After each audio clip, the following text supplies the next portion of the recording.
Ah, what is going on, everybody? Welcome back. I'm gonna just put this right there.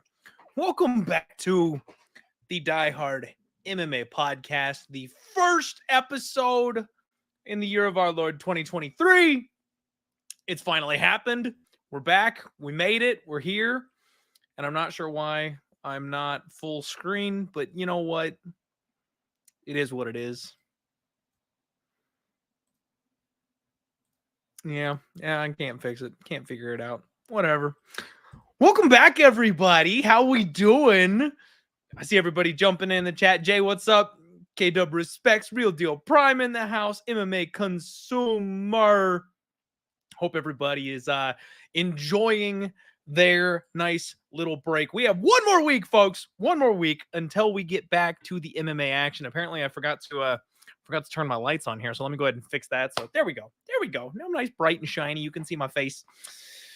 Oh, we've got a whole brand new battle right ahead of us. My guy Dan Goldstein saying, just like the renewed Hyman born again virgin fresh start, couldn't feel more in agreement with that. My guy Dan, seriously.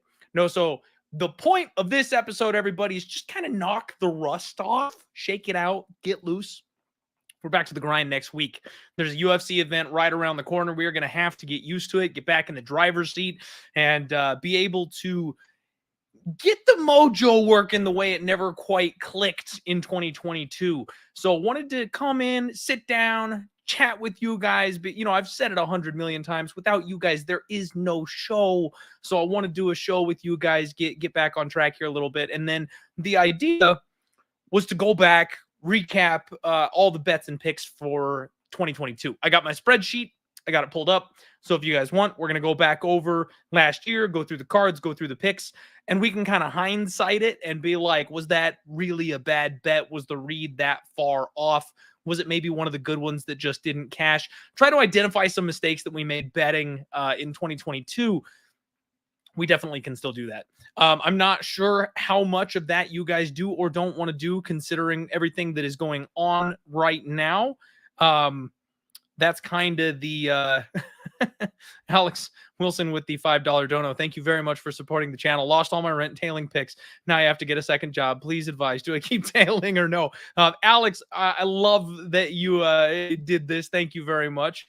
Appreciate it, and appreciate the $5 donation. I'm sure you had to use your second job to go ahead and pay for that tip. So, you know, that coming from you, I just, from the bottom of my heart, like, you working that extra shift flipping burgers at an in and out just to send that $5 dono my way. You're a real believer, a true fan. I very much appreciate you more than anybody, for sure. You know, as you guys all know, anybody who's watched this show for any amount of time, I've always said I'm the entertainer. I'm having fun. I'm a DJ. If you want to roll with me, we're going to ride the highs together. We're going to ride the lows together. 22 was absolutely a low, but I do think that I identified a couple spots where I was making some key mistakes. And those are things I plan not to repeat in 2023. I've done much, much better betting MMA over the course of my life than last year. And I just kept stepping right into the same mistakes. And that's one of those things where, you know, I got to look myself in the mirror at the end of the day and be like, you know what? I kept doing that. I kept making the same mistake. I kept making the same choice. I kept putting my money in the same bad spot. And those are things that you got to correct. You know, when you're gambling and betting, you've got to find those opportunities to shift gears. And I just never did. It's hard when you're in the content cycle. You know what, though? Like, you guys know all this, right? Like, you guys absolutely know all this. I do a show every single week. I study for hours watching the fights to present to you guys the best show I can on Monday every single week. And I'm not, like I said, I'm not the best sports bettor out there. I never claimed to be, but I'm better than I was last year. And I think I have the opportunity to prove that to you here in the coming months. And making those adjustments is something that you got to recognize. And then you also have the testicular fortitude to pull the trigger on shifting. And I was very much in trust the process mode last year. I was very much sticking to my guns and being like, you know what? I've never been this bad. It's never been this awful before, and I would have a great read on a fight that I didn't bet, that I'm like, okay, so like the noggin's still working, the brain is still there, the reads are still there. I'm just making the wrong bets. And then I never shifted, never adjusted. You can't do that. You gotta adjust. So, definitely not trying to be a go to the gym on January 1st type of person and then flare out after a month. We want to make the right changes and adjustments and then stick to those and ride that to profitability in the future. MMA Prodigy, what is going on? Thank you very much for jumping in the show.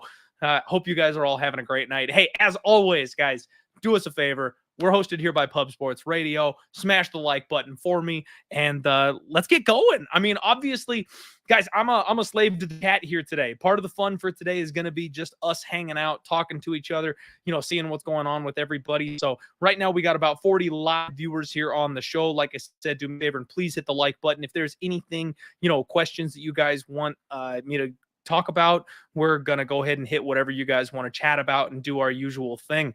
We got Dan Goldstein, what is going on? Sam Alvey not being on the roster is a blessing, Dan. It is a blessing because I no longer have the temptation to bet on Sam Alvey like that. Oh yeah, that's one of those ones where I should have learned that lesson far beyond when I did and made the adjustment, but I don't know what the hell happened, man. That's one of those mistakes that I'm talking about, right? Like we got to be able to do better than that. Good guy Eddie D, what's going on? Thank you for hanging out today. All right, so I'm going to share the old spreadsheet.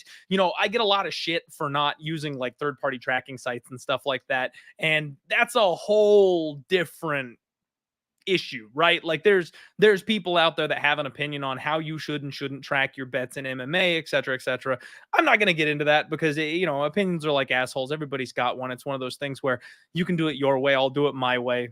It is what it is. I tweet every single bet that I make out to you guys, unless I make a mistake and forget to add one or something stupid like that, or it's a live bet that the line is gone and I can't get to it, so I don't want to make it official because nobody has any chance of getting the line that I got, stuff like that. That's the only reason that I wouldn't tweet a bet. But what I do have is a good old-fashioned spreadsheet that I plug these bad boys straight into.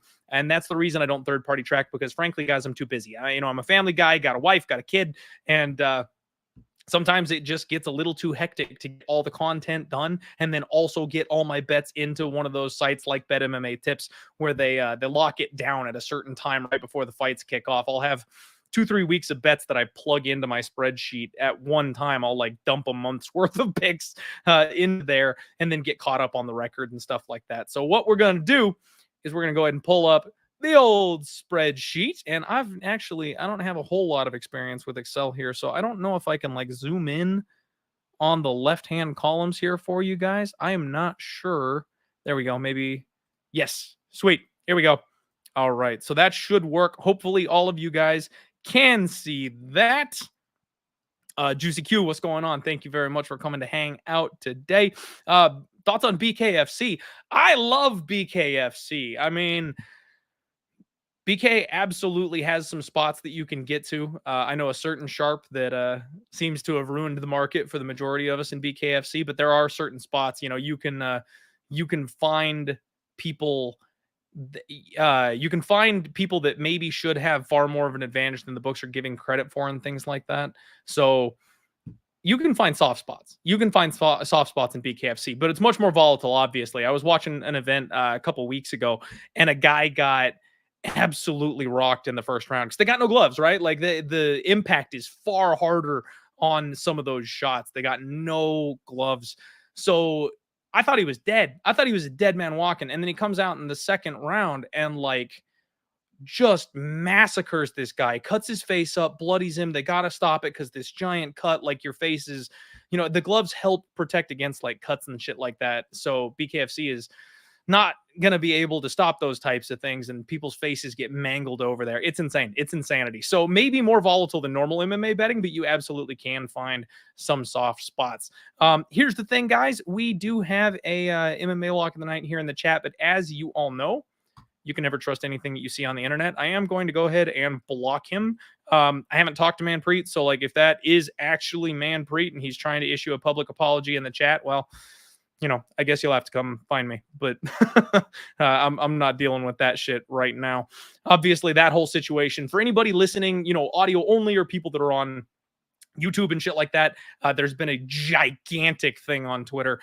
Turns out Manpreet's contests were not on the up and up, and he took a lot of money from a lot of people, and it is not good. So definitely want nothing to do with that. He's not coming back on the podcast. We are not doing the Deadlock podcast anymore. Right now, I don't know if I'm going to be able to continue doing like the prediction strike fighter stonk show that we were doing. I'm hoping that they'll let me continue with it on my own and try and find, whether it's just me solo or have a co-host with it, someone to replace him. I'm hopeful that we can do that. They haven't responded to me just yet. So we'll wait. We'll have to wait and see. We'll have to find out. Tommy asking, was that actually him? I don't know. Like, I don't know. That's the truth of it. I don't know. Twitter, I know the verified account thing is bullshit on Twitter because everyone can pay $10 to have a blue check mark these days. You can't ever tell anymore. But especially on YouTube, you can't tell. There's no verification on YouTube. So like, on YouTube, it's just a face and it's just a name. So I have no idea. That could have actually been locked for all I know. I have no clue if it was him or not. And thank you very much. The beanie is a gift from my wife's family. They know I love the Arizona Coyotes, and they got me this bad boy. It's the sexy new reverse retro colors. I couldn't be happier. This thing's nice, tight to my head. It's warm. I got to get my ass over to the mullet one of these days and watch a game here in person. All right. Okay. So I'm going to do another shot. This is, especially since we're getting into the Manpreet stuff so early in the evening, I'm going to just go ahead and get a little bit more fireball in me. Plus it'll probably make the show a little bit more entertaining for you guys. So salute. Cheers. Woo. There we go. All right. Yeah, Tommy, and it does match the jersey. I got that sexy new reverse retro jersey. It's a little too cold in here today. Rocking my Patty the Batty sweater. So, yeah. Juicy MMA block of the night. Yeah, nailed it. Absolutely nailed it. All right, so let's focus this back up. I mean, like I said, you guys know me. If you've got any questions or anything like that, I'm always willing to talk to you. So feel free to hit me, but I am going to try to get back on track as far as actually talking about what we came here to talk about. Let me get the Tapology up here so I can like look back through the cards as we run through them. Grateful Dude, what's up, my guy? New year, new record. That's right. I mean, it's right and it isn't. It's one of those things where I do like to hit the reset button, and especially as we go through. We don't have seasons in MMA, right? Like most sports are able to be like, hey, this season, these were my numbers. We got to go years in MMA because there's no off season when it comes to mixed martial arts. So yeah, I do like to hit the reset button and do a yearly breakdown of my record. And speaking of which, thank you guys for reminding me that this is a perfect time for me to go ahead and go through that for you. So anybody who hasn't listened to the show before, new people, or even if you just don't remember, let me go ahead and give you the numbers. So been doing the show since 2019. First year on the podcast, immediately went up plus 19.88 units.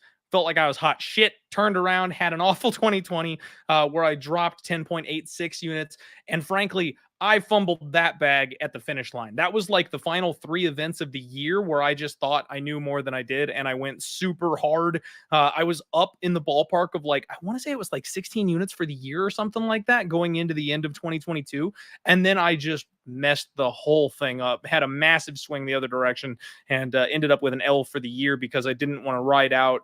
I didn't want to take the coward's way out. I was like, instead of being, chill with the units to get me to the end of the year, I'm going to take my shots. And it bit me right in the ass.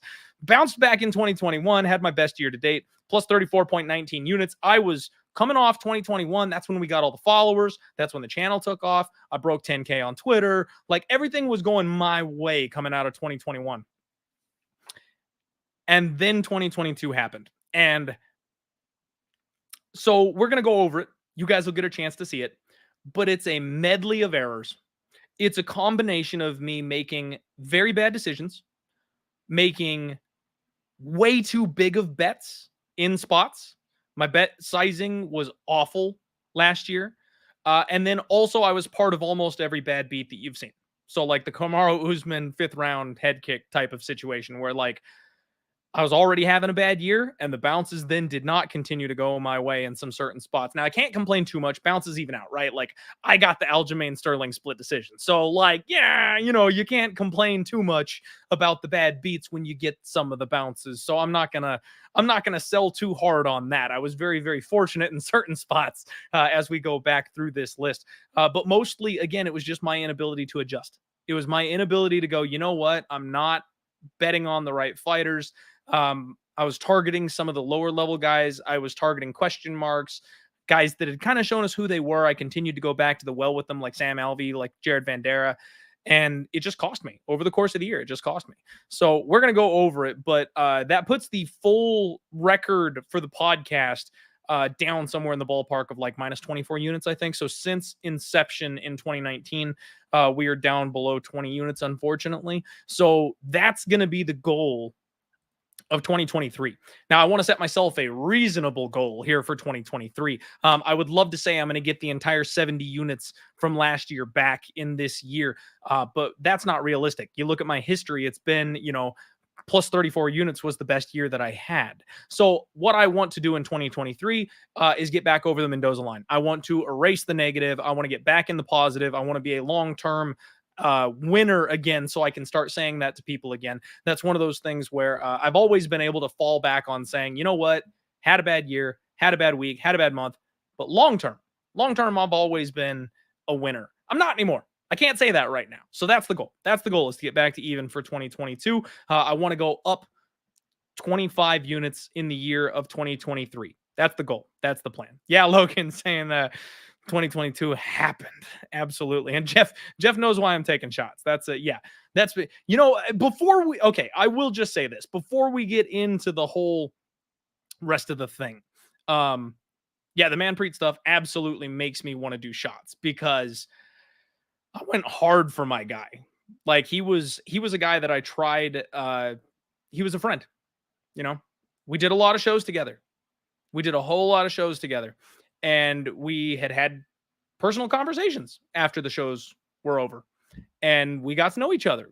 We started a podcast together. He became an actual friend over the course of our content, and I simply had no reason to doubt him. He sold the PayPal story to everybody, and he sold that to me too. And again, you guys know me, open, honest, transparent. I'm going to tell you the truth, whether people like it or not. And I've actually had that. Some people on Twitter have been like, bro, that doesn't sound very good. And I'm like, well, that's because it's the fucking truth, man. Like, you're not going to get not the truth from me. I will tell you exactly what happened. And that's, Manpreet sold me the PayPal story. He owed me money from a show that we did together, and he talked about the limitations PayPal had put on him. And frankly, guys, I vouched for that because PayPal had just done that to me. I got money sent to me from another source, and PayPal flagged it as like a questionable drop or something like that. And they were like, this is a questionable payment. It doesn't match your other stuff. We're going to lock it for a month, and we'll let you know if you can have it. And so it had just happened to me. It was just one of those things where it's a coincidence that had just taken place before he told me that's the issue that he was happening. So I was like, oh, okay, I get that. That sounds good. That sounds right. And 2-3 weeks goes by, he paid me. So I'm, for me, the story made sense. I had no reason to question it. The guy was my friend. He paid me in the end. And frankly, I was led to believe that he only owed a very small handful of people. I had no idea. Had no idea the depths of that whole situation, and had no idea how much and how many people he owed. And frankly, I'm angry. Like, I feel completely betrayed because I went hard. I did what anybody should do, right? Is defend a friend, stand up for a guy that you believe in, and I got left hanging. So very upset about it. Gonna do another shot on that note. And then I'll get to the comments. Let me see here.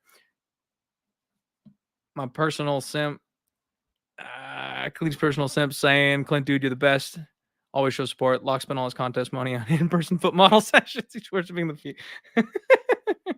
So I've finally gotten to the point, guys, where I can laugh, and I hope that's okay with you, because you guys know me. My first defense to any of these types of situations is humor make jokes, laugh about it. And I haven't been able to do that for the last week or so because this whole thing has been such a shit show. Such a shit show. It's been, you know what? I'm just gonna let's just full screen it, right? Like I'm leaving the I'm leaving the spreadsheet up there like we're talking about the bets right now. We're not talking about the bets right now. So I will go ahead and throw this up. Yeah, it was just one of those things, man. And Tim Jizzy, I appreciate you, man. Gambling absolutely can be destructive, and that's why we always talk about it here on this show. We preach integrity, we preach truthfulness, we preach transparency and bankroll management, especially because it seems like that's where things may have gotten a little bit awry. And MMA consumer saying everyone told you, and that's the thing. Everyone didn't tell me.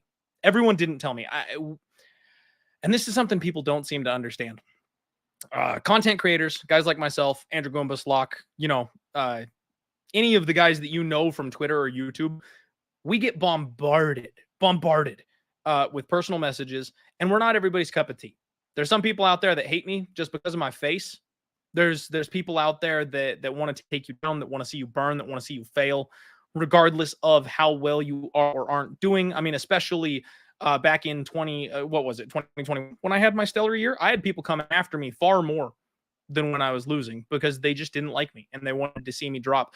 So when a random, no name or somebody who I don't know, somebody who I can't verify handle either on YouTube or Twitter, reaches out to insult a guy that you know pretty well on a personal level, you can't always take that as truth. I'm sorry, you simply can't. So saying everyone told me that's not accurate. I had maybe one or two people that might have reached out, and this is where, like I said, you guys know me. Whether or not it's intelligent to tell you the truth or not, I will tell you the truth because that's what I've always done. There's a screen grab that was running around on Twitter about, like, it was a personal DM that somebody had sent me about the Manpreet situation, and I kind of sloughed it off, and I can't prove whether or not that happened. I have such a bad memory. Like, I have the mind of a goldfish. The reason I do so much tape study is because I can't go off the top of the head and remember everything from every fight. And I'm diligent in going back and watching some of this stuff to remind myself to reanalyze some of this stuff. And especially when it comes to interactions with fans and people like that, guys, I've got over 16,000 followers on Twitter. So I don't remember every interaction that I've had with anybody. There's screen grabs of this conversation that I had with this person, and they were cropped. I couldn't see who the person was. I searched my inbox. I posted the screen grabs of my searches looking for the keywords in that conversation to see if I could pull it up and confirm that it was real. Twitter's being weird, and it came up blank. So that means one of two things. Either Twitter, it was so long ago, Twitter deleted it, or so many messages that it's buried, or I'm not sure how the Twitter inbox works, or it didn't happen. Those are the only explanations. And even in my response on Twitter, I was like, guys, this may have happened. I'm not saying it didn't. I am not saying it didn't happen. It might have happened. I might have had that conversation. But for me to immediately take faith that this person who I don't know, can't vouch for, is telling the truth about a guy that I have a very personal relationship and opinion of, that's just, imagine, one of your bros, someone on the street goes, hey, he's a piece of shit. Are you going to take that? No, you're not. You're probably not. You're going to be like, oh, okay, buddy. Have a nice day. That's kind of what I did. So yeah, if I miss somebody who is actually reaching out and trying to cause the thing, then, I apologize for that. I do. If somebody really did try to reach out to me and talk to me and I missed it, that is my bad. I wish I had looked into that further. But again, we can't necessarily look into everything everybody says online because, if you guys are on YouTube, come on, you've seen the comments, you know the shit people say online. It's very hard to trust somebody who you don't have a history with. Anyway, Aiden in here. Yep. I can't believe it either, man. Frankly, I can't believe it. I was lied to like everybody else was. And that's where I'm extremely frustrated because he could have kept me from, tripping over my own feet and going so hard. And see, it's so funny because you can always find the fake handles that are in the chat. They go extremely hard once they show themselves. You guys are funny. All right. Anybody, guys, bear with me because the chat is absolutely going to be flooded with trolls tonight. These people have absolutely no life, and they're trying to trying to do what they can to make me look bad and take me down. And people are trying to get me like pulled from Superbook Sports and shit. Like, I mean, guys, like the truth is I wasn't aware of it and I didn't know anything about it and I backed the wrong horse. That's it. Aiden with the right idea. I hope he gets help.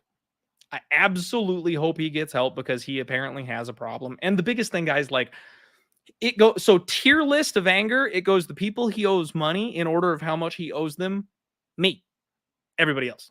So there's like this massive outrage on Twitter from people that weren't involved. And like, I understand the guy scammed a whole bunch of people and took a bunch of money, and fuck, that's never good. And he ruined his good name and everything that he built. But below everybody that he actually owes physical money to, this guy is the angriest. I promise you. I've done a pretty good job about keeping that on tap. I try to do my best to level out, but I promise you guys I'm furious. Juicy Q saying, I taid you on the Colby Covington Woodley round 4 and 5. We'll always have, oh, my rib. You can't be more right than that, Juicy. That was the only finish Colby's had in the last 20 years.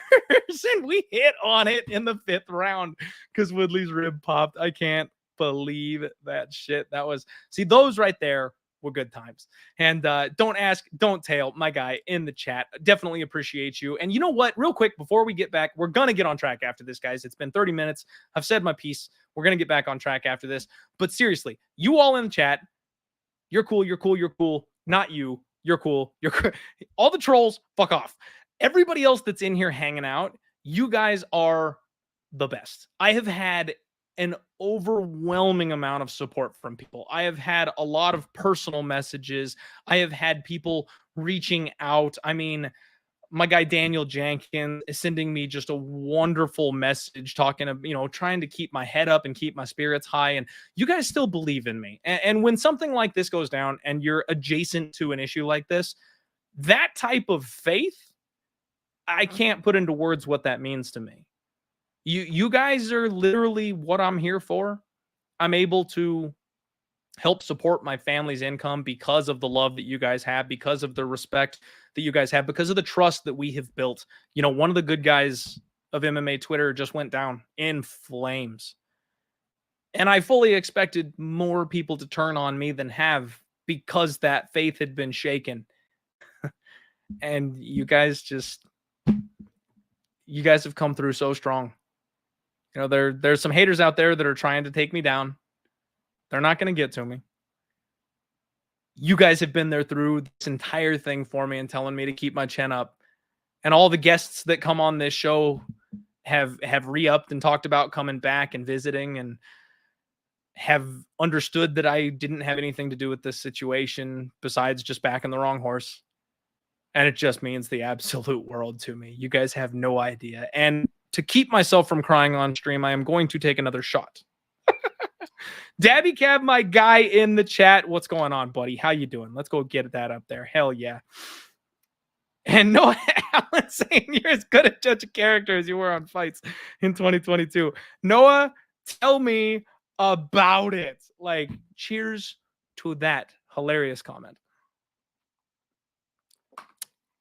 See, and that's the thing, guys. I'm more than happy to laugh at myself. That right there, that's some prime comedy shit. That was good. All right. Air Dog in the chat. What's going on? Ooh, MMA Consumer with a tough question here. What Man Cheat did was worse than Kraus tenfold because he stole from your viewers. You know what? It's one of those situations to me where it's like, it's where it hits home. You know what I mean? The people that Kraus cheated are going to say what he did was worse. So the people that Man Preach cheated are going to say it was worse. I mean, it was a bad year. It was a bad year for gambling in 2022 on mixed martial arts. Woo! Apparently Fireball heats you up, folks. Didn't realize that. And my guy in the chat, Leonardo, saying, let's rebuild the bankroll. Let's do it. Let's fucking do it. All right. That is what we are going to do. Dan Goldstein with some words of wisdom. Take away from this, never trust anybody with your money. Like a Johnny Quest character. And you know what, Dan Goldstein? You are absolutely correct. I will tell you guys, I came this close this year to starting a diehard MMA fantasy football league I was gonna do a contest, get 12 people or whatever won the contest, and host a diehard MMA fantasy football league. And then I went, you know what? I probably don't want to be holding people's money. And then this shit all goes down this year. I was like, whoo, bullet dodged. I am never taking money from anybody. If we're doing anything on this show, folks, it's giveaways. It is free giveaways. There will never be any money coming to me from any of you. And that's the one thing. Like, I can always put that feather in my cap that I'm like, I don't take a penny from anybody. All right. Oh God, Trae Young. Oh my God. Okay, how much did I lose on minute? I lost like $150. I mean, it was more the emotional pain. It was more so than the dent in my wallet. It was the pain in my soul for Minnesota losing the way they do. Nasty Nate in the house. What's up, buddy? Let's get into this thing. All right. All right. My guy, Nathan saying, been watching you for like 2 years. Still the reason I found Pub Sports. That's what's up, man. We have such a great family here at Pub Sports. So many good cappers that cover every single sport. Like, if you guys aren't hanging with Pub Sports, you're doing it wrong. We got on lock. It's going to be a good year, folks. Gonna be a good year. And yeah, J-Dub, like, you got to chat in just for that. Like, we're going to talk football and you haven't said a word, but you're going to, pile it on the Vikings. Okay, I get it. I'm just not happy about it. Oh my. Let's see here. Big Show Picks, my guy in the chat saying, doing it for a couple years now. Clint, do you think you would do better if it was you and the same guests each week instead of having volume of guests? Big Show, that's a great question. Maybe, like, I potentially, if I like filtered it down to only the sharpest guests that I could possibly have, then potentially. But the one thing that I think is good about the roundtable is we get exposed to other ideas and other ways of handicapping, right? So, like, you could narrow it in and maybe focus on your strengths, but you also can get tunnel vision. So if you're doing something wrong or you're missing something and you have the same co-host and the same guest all the time, then that could end up being a problem the other direction. Great question, Big Show. Great question. But really, for me, like, it's twofold. Bringing guests on the show is twofold. First off, it's to keep the show entertaining. The listeners can have somebody new, somebody different, a different flair every single week. And then it's also to shine. Fireball's kicking in, folks. Shine the spotlight on people who deserve it, right? Like, the diehard MMA podcast, regardless of me being just an awful gambler, has been a big show. It's turned into a large following, and people listen to the show and they watch the show. And part of that is, guys, like, I know this is going to sound really stupid, but I'm still Jenny from the block. Like, that song always runs through my head that I'm like, I'm just some guy. Like, the only reason the show took off is because you right there, Jason, yes, you individually, you brought this show to everybody else and people like it because you guys tune in. I'm just some guy. I'm a degenerate. I'm a dad bod who has a gambling podcast. And because of that, there are people out there that are much smarter than me, much better gamblers than I am. And I'm going to bring them to you. I'm going to repay you guys by bringing you the smartest people I possibly can. And guys, especially like the one example that comes straight to mind is Gordo. Gordo gambles. He is a 20-year-old kid who's just getting his feet wet in the industry. Actually, I think 21, gambling legal age. I don't know. Fireball's kicking in. So Gordo was one of the people who Locke owes money to. He won Locke's contest. We're talking $12,000+ owed. Nobody on YouTube knows who Gordo is. He's got a tiny little following. He's just chipping his way into the industry. He's one of the nicest guys you'll ever meet, and he's sharp as fuck. The guy is sharp as a tack. Like, when you step on one of those little thorns that came off of somebody's shoe from outside and it hurt way worse than it ever should, that's Gordo Gambles. So if you guys haven't followed Gordo, go follow him on Twitter. He's going to be on the show this year. Like, he is a really good gambler. He's just really young and nobody knows who he is. I can show him to you guys. I can bring him to the platform. And that's the goal. That's what I like to do. And that's why I have that roundtable and I have extra people come on the show instead of just keeping like a consistent co-host or something like that. All right. I'm getting caught up on the chat because I rambled a little bit longer there than I meant to. So sorry about that. JW, Lions fan. Okay. All right. I get it. JW, I don't know if you're on Twitter. I did go ahead and post all the different like options for the Vikings in the playoffs, the one option I don't want is playing you guys in the first round. Like, I'll play any other team than the Lions right now. You guys are so fucking hot, and the coach is like insanely motivational. Like, I would run 10 miles for your coach if he gave me a pep talk. Like, that guy, you guys are going right with the rebuild, and you're going to be dangerous the next couple of years. I didn't think you'd be as dangerous as you are this year, but you fucking are. I want nothing to do with the Lions in the playoffs. Reggae Panda, what's going on? Regular viewer of the show. I appreciate you, Reggae, for tuning in. Let's see here. You're the community guy. Bring in more guys. I bring on the sharpest guy when I could just go to them. Well, that's kind of the point, though. If you don't know the sharpest guy, I'll show you them. Seems pretty legit to me, right? Like, I'm going to show them to you, and then you can follow their content from now on. That's kind of the idea. All right. Getting caught up here. Salter talking about Dan Ige. Unfortunately, Salter, haven't looked into it. Ige is one of those guys that's always tough as fucking nails. So maybe he does. I haven't looked into that match at all. We're here to recap. I haven't done any tape study, so kind of hard for me to comment on that. And Juicy, giving Lou Betcha the shout out. Lou is another guy. Lou is another guy that he made the show, I think, at the end of last year. Again, the fireball. Sorry, folks. Like, I'm scrambled now.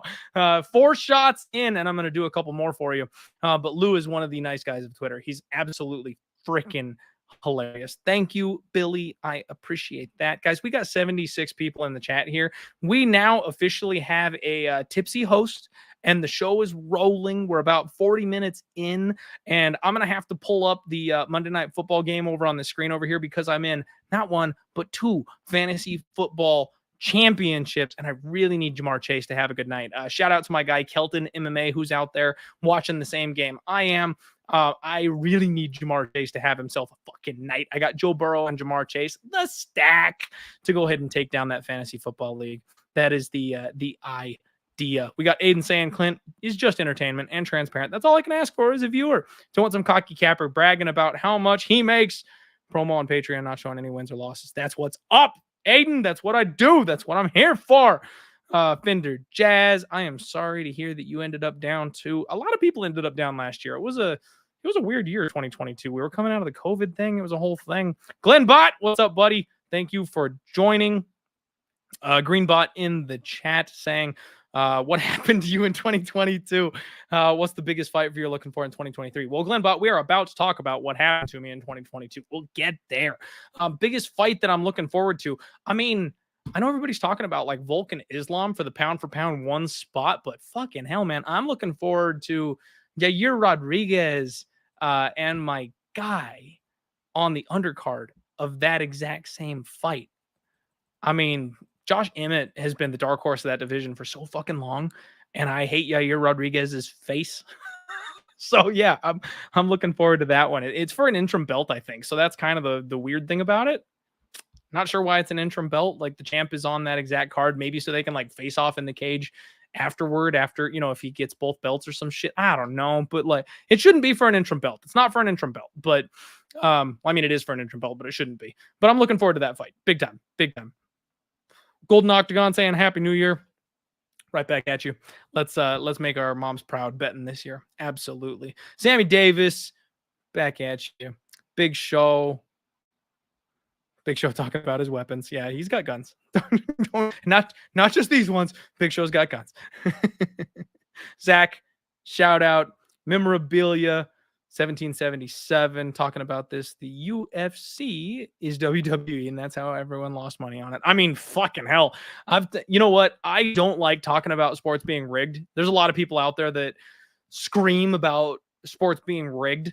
And I've always kind of tried to like, no, like it's not, but fucking hell, man, you're right. Like in 2022, it's hard to argue against that. Like the Patty Pimblett decision and shit, like there was some sketchy ass shit in 2022 that might very well be why some of us lost money. All right, let's get into it. Here we go. This is the spreadsheet, folks. I have told you about this spreadsheet many times, and some of you may not have believed me that it existed, but it does. And here it is.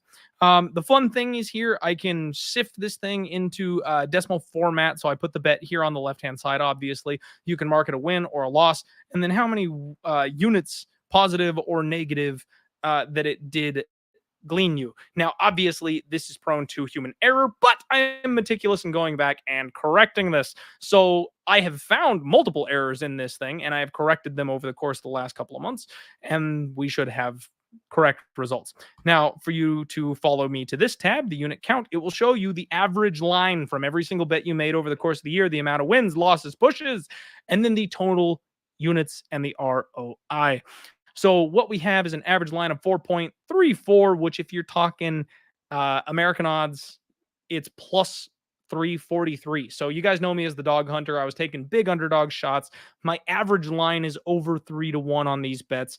And the wins and losses ratio, that's actually not new to me. That's usually kind of how my year goes. But because I take so many big shots on plus lines, it usually evens out. This year it did not. And a lot of that, again, was the unit sizing because I just kind of lost my mind going hard on some of these spots where normally I would have risked 1 unit, but I did like 4 and 5 units this year for God knows what reason. So it really buried me. Minus 70 units profit in the year of our Lord 2022. So we're going to go back through this. Bear with me. Bear with me. Sorry, I'm switching shirts here real quick because it got fucking hot. I'm in that sweater and the fireball's getting me. So, my wife is absolutely going to kill me this week, you guys, because I am now rocking the sleeveless and I don't look great. So sorry about that, but I'm hot. I'm sweating from the fireball. So here we go. Let's go ahead and talk about this. So first bet on the line here is going to go ahead and be Kelleher versus Kroom under 2.5. Let's look back at the UFC's record here. You know what? We started talking about the whole fucking lock of the night thing. And then I didn't finish pulling up the UFC topology page. So I do apologize. Where is... Oh, it's showing me the upcoming stuff. Son of a bitch. Okay, guys, I did not think this through. Topology, work with me. I'm trying to find last year's results. Okay. Oh, it doesn't let you sort by years? I know you guys can't see this right now, but I'm like currently fighting with the Tapology page. Because it's taken me, it's all the way back in 2020. Fuck me. Like, all right, I gotta get this. Oh, I'm going the wrong way. I'm back in like 2018 right now. All right, stream is already off the rails. I do apologize. Okay, I'm in 2021. I'm figuring it out. We're getting there. We're getting there. All right, here we go. 2022. So let's see here. First card of 2022 was Qatar versus Chikadze and Kevin Kroom versus Brian Kelleher. I mean, this is one where I really expected my guy Brian Kelleher to either just nuke Kevin Kroom because frankly he's a bit chinny, or if they engaged in a grappling situation. I mean, you guys know I love my guy Brian Kelleher, fan of the show, friend of the show. He's a guy that I thought is he's susceptible to being subbed. So if he took Kroom down to the ground, we've seen that kind of bite him in the ass before. And I thought he would either pound out Kevin Kroom or he would get subbed. So it's one of those things where just the read kind of, I don't know. Was it bad? I don't know. Like maybe it shouldn't have been the 2.5 unit shot. Maybe it should have just been the 1.25 on the under 2.5. I don't hate it. I don't hate it. We've seen both Kelleher and Kroom finish and be finished several times. Violence bets. Guys, I'm going to find it really hard to look back at a violence bet and just be like, it was bad. So here's the thing. One thing that we do want to definitely talk about, right, is good versus meh bets, right? Like you look at the past, and a lot of people, a bad bet is a bet that didn't cash. That's what a lot of people think. Now, I'm a believer in value. So a bet can be a good bet, even if it doesn't make it home, if the thought process was in place, if the line was good. Those are things that make a bet a good bet.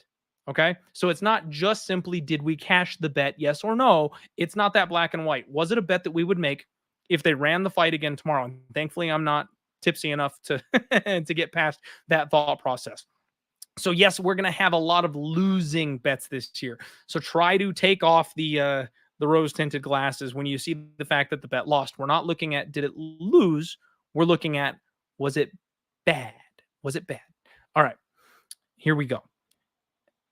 let's see, trying to Dan Goldstein saying Drunk Clint is MMA mythological tier creature list worthy, up there with round 3 GM3. That's what's up, Dan Goldstein, my guy. And Reggae Panda trying to help me out, except I wasn't watching the chat. So YouTube Chan, which I'm sure it's always funny, guys. So I will address these comments obviously as they come in, but I know some of you are fucking trolls. Like, you're not gonna get by me with that shit. You've made too many burners. Would you consider reviving the Deadlock podcast if Manpreet does the right thing and completes his payouts? No. There you go. There's your fucking answer. You can clip that and try and twist it any way you want to. The answer is no. Oh my God, you people.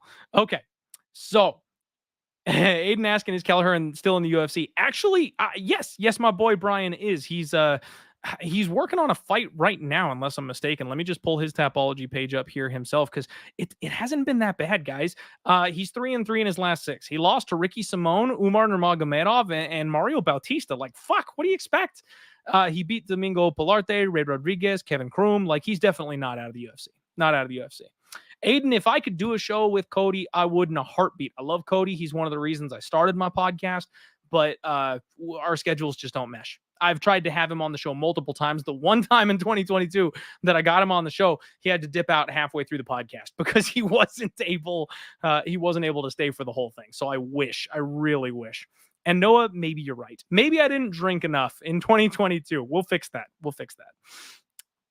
Oh, Big Show over here, pounding his chest. Let's go. 59.86% on Tapology. Big Show knows what the fuck is up. Having some good picks over there. Okay, so Kevin Kroom under 2.5.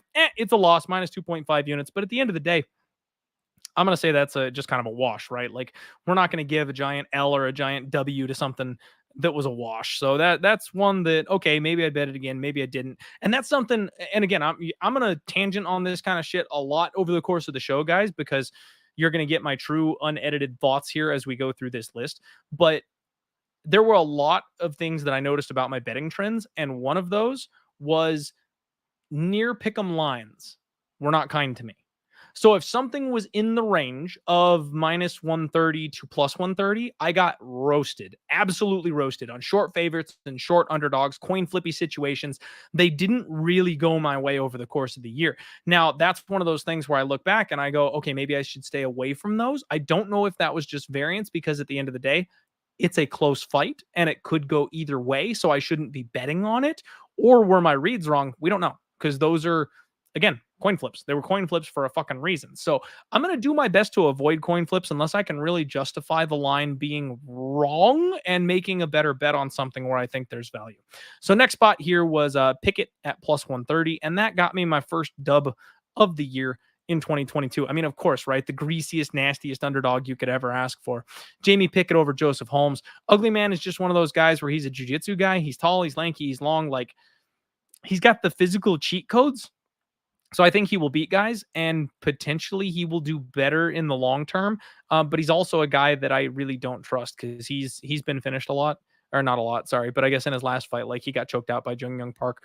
He makes some bad decisions. He gets taken down, like, and that's where I felt like Jamie Pickett with the UFC experience, the Contender Series fade, those are the kinds of things that I think really are going to be able to go ahead and do better for us moving forward, is fading these guys that are just unproven, untrustworthy, and stepping up in competition. I think that's an angle that I'm still going to stick to. I think if a UFC caliber fighter gets a step down in competition versus a guy who's taking a big step up in competition, those seem to do pretty well. The MMA God's just saying, Clintus, what's up, buddy? What's up? Go ahead. I got to highlight your comment, or you got to type it for me to read it. So I don't know what you're saying, buddy. Just go ahead and type it all in one thing so I can keep it up. Clinton CJ would be a major MMA power couple, greater than Ernie and Bert. I certainly hope so. Which, by the way, guys, shot first. My wife is gonna come home and be so fucking pissed. Which, let me tell you, I talked to you guys earlier about my memory issues. Yeah, the fireball's flowing. I talked about my memory issues. My wife, I know she doesn't come on the pod or anything like that, but you guys, she gets so mad at me. She gets so upset with me because I'll ask her what our weekend plans are, like 5, 6 times over the course of the week because I just can't fucking remember. I'm like, I know I've got a show on Monday. I know I've got a show on Thursday. I know I've got a show on Friday. Like, that's all I can remember. I don't know what the hell else is going on throughout the course of the week. So when I ask my wife for the 7th time, hey, what are we doing on Friday? She gets so mad. My memory is awful. Cheers, everybody. Ha. Are we keeping track? Is that 6, 5 or 6? I don't know. Honestly, Prodigy, I'm just doing shots. No idea what the number is. Okay. So we got Pickett. And then the next fight up, we got Court McGee. Now you look back, this is the one where Court McGee was taking on Ramiz Brahimaj. One of my proudest bets, actually. Like, we've got a lot of bets to go through. But this was one of those ones where I fucking sniped it, man. And like, you get this grinder in Court McGee that's a UFC veteran taking a big step down. Ramiz Brahimaj, he gave me the smells like a fraud. Like, he gave me fraud vibes. You know what I mean? Like, I just didn't believe Brahimaj. And Court McGee was exactly the kind of guy that I wanted to take at a pick'em price. I got the win there. And that was one of those ones where, like, it was Court McGee all day. It was dominance, if memory is serving me here correctly. So felt really good about that one. The line was wrong. Good bet on my part. Winning bet on my part. Happy to see that. And the MMA God saying, can we meet your wife? Guys, I wish. Like, she doesn't want to come on the show. And that's fair. That's fine. People on the internet are insane. So, like, you know, I get it. But she's funny. I really wish that I don't know, maybe if she just does the, what's the lady from the Powerpuff Girls? the assistant, where like all you only ever see from like the neck down. Like, I wish she would like say something on the show, but no, she doesn't want to be involved. Next up, Joe Anderson Brito. Point deduction, the old yam bags, to shout out my guy Lubetia. And that's one of those things where I'm like, okay, like, it's a 20-1 shot, it's a sprinkle. And if you guys are looking closely, one thing you'll notice here, so my average line is like what, plus 340-ish. I did not put anything here in the decimal line. So when I first started using this spreadsheet, when I first started tracking, oh geez, excuse me, burp right in the mic. That's professional. When I first started doing this, one of the things I got dinged for was, guys, with the sprinkles I do, like the round threes, the point deductions, all that kind of shit, the parlays, my average line fires up to like 90-1. It really, because I play so many insane long shots, the average line goes off the fucking charts. So what I decided to do is only half units or higher are going to get counted towards the actual line odds part of this spreadsheet, just because obviously my average line is not 90-1, right? Like, that's not the average line that I bet. Doing a 0.25 unit sprinkle on something versus a half or a full unit shot, like, those don't weigh the same, right? So I took those out. That's why that's blank. But that was an L. That was one of those fights where I kind of cooled off on the point deductions. Like, there was a bunch of them earlier in the year, and then the refs kind of just stopped taking points. So I've left that in the dust. I think those are one of those things where if you've got fighters who are extremely untrustworthy, lower level, cage grabs, stuff like that, like, you can take the shot. You can take the shot. I don't hate the shot. But very few of them are going to hit, because we're getting like 1 point deduction every 4 or 5 fights. So even at 20-1, it's just not worth it. And I discovered that when I found that those props were available. I thought they were really fun to go after. And then I discovered that, you know what, like, they're they're fun to go after, but they really just don't hit all that often. So I really cooled off on playing those. And I think that's the plan next year, is to steer clear of those unless I've got a really good argument for one of them. We had Aljo and the round 3 prop, which, I mean, God, I wish I had stuck with this, right? Like, Bill Aljo round 3. That's where the shit is at, man. He got the win over Joe Anderson Brito. I got a nice big cash on that one. Again, hindsight, Bill Aljo is one of those guys that I think was a little bit underrated. I did this weird thing where I turned on Billy for some reason. Billy Q and Bill Aljo, like, they turned into guys that I bet against later in the year. I'm not really sure why. So in hindsight, this one pains me, even though it was a win. Because Bill Aljo and then the round 3 finish sprinkle, those are where it's at, right? Like, we find the trustworthy, underappreciated underdog, and then we look for those round 3 sprinkles and the cardio blow up with that shit. Dakota Bush, plus 160. This is one that's interesting, right? This is one that I want to talk about. So Dakota Bush, I liked this guy. I really liked Dakota Bush. Now, here's where it gets tricky because that is not on this card. So we're going to have to flip cards here. This was, I think, UFC 270, which is the next card up. Where'd you go, Dakota? Answer me. I might be missing it. Qatar. I'm going to pull that other card back up from Qatar versus Chikadze because maybe it is on this one and it's just out of order or something like that. Okay, yes, it was because it was Slava Claus. All right, so here's the thing. This is exactly what I'm talking about. Dakota Bush at plus 160. It looks bad in hindsight. It looks real bad in hindsight. He got liver shot KO'd in the first round by Slava Claus, right? But guys, what has happened since then? Slavakaz got ground out by Mark Diakiese and Mike Davis in back-to-back fights since that happened. That's the kind of spot where I'm talking about. I had the right thought process. I had the right type of fighter. I had the right angle. It didn't work that night, but it worked the next 2 times. Like, that's where I'm like, and Aiden Simone saying Bush just ain't that good, though. And you know what, Aiden?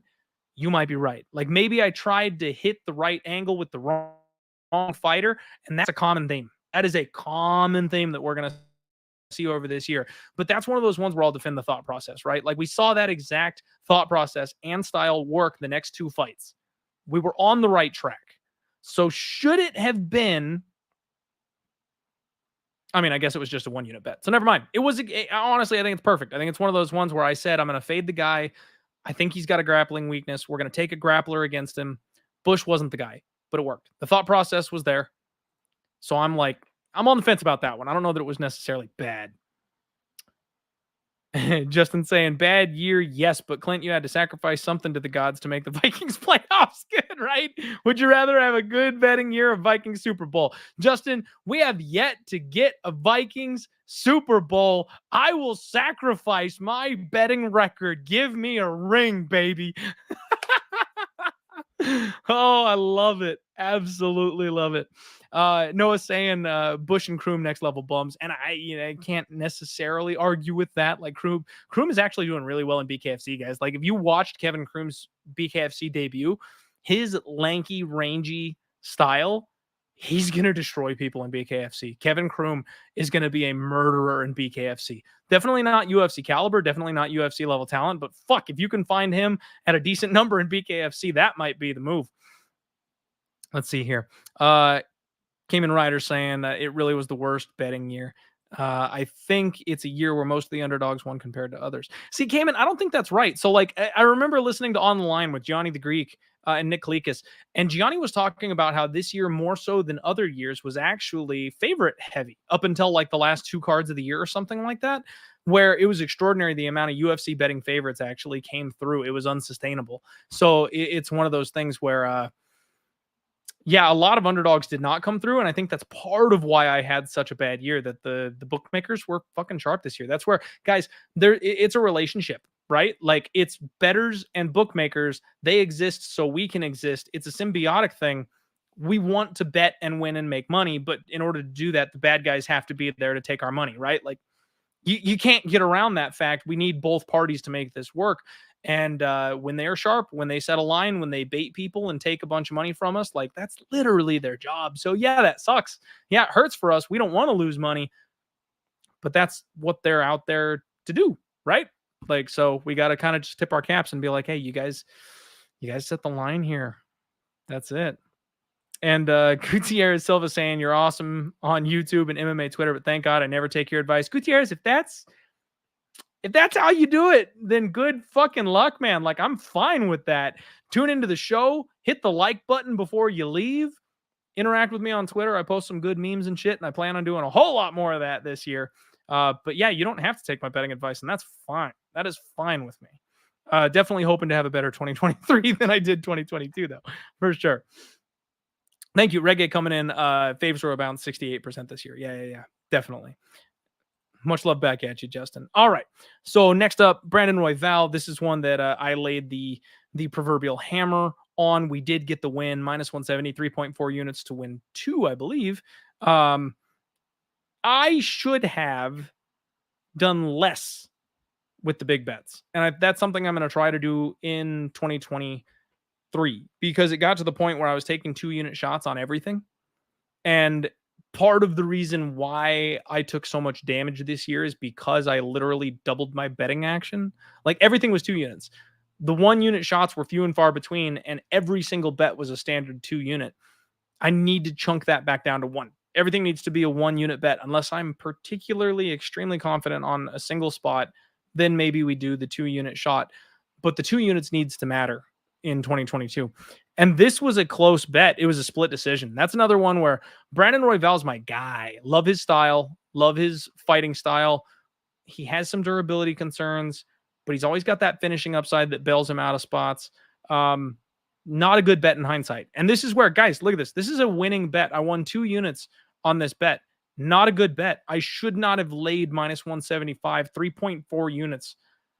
When this thing was close, it was dirty. It went to a split. Like, so, you'll have to forgive me. Some of these fights, like, I'll need to go back and watch them. Obviously, there will be some split decision robberies that I don't necessarily remember. There will be some where a guy was like this close to finishing, where maybe it adds some value that we got to kind of factor in. But looking back at it, just on paper, split decisions, minus 170. You hate that look. You hate that look. Top set, my guy. Happy New Year. Good luck this year. Good luck this year. And see, that's kind of the thing, right, dude? We need to go 4 units to make it back. That's the problem, is once you dig a hole, the only way to get out of that hole is to bet more. So it's very, very, it's a slippery slope. Because once I started betting more, I started losing more. And that's what led kind of to the slippery slope. I couldn't get myself out of the bigger betting mindset because I needed to recover the 30 to 40 units that I was down, and that led me to losing the next 30 to 40 units. So, like, you got to just trust the process, chip away, bankroll management, keep it even keeled, keep it level. And that's how you end up doing well long term. I got away from that, and that's why I got punished this year. Absolutely punished this year. JC asking about Trotman, which, as far as I know, this is a Trotman burner because he makes a lot of those. I have no fucking clue. That guy's got to stick up his ass. Wants to see me burn for God knows what reason. He's just one of those guys.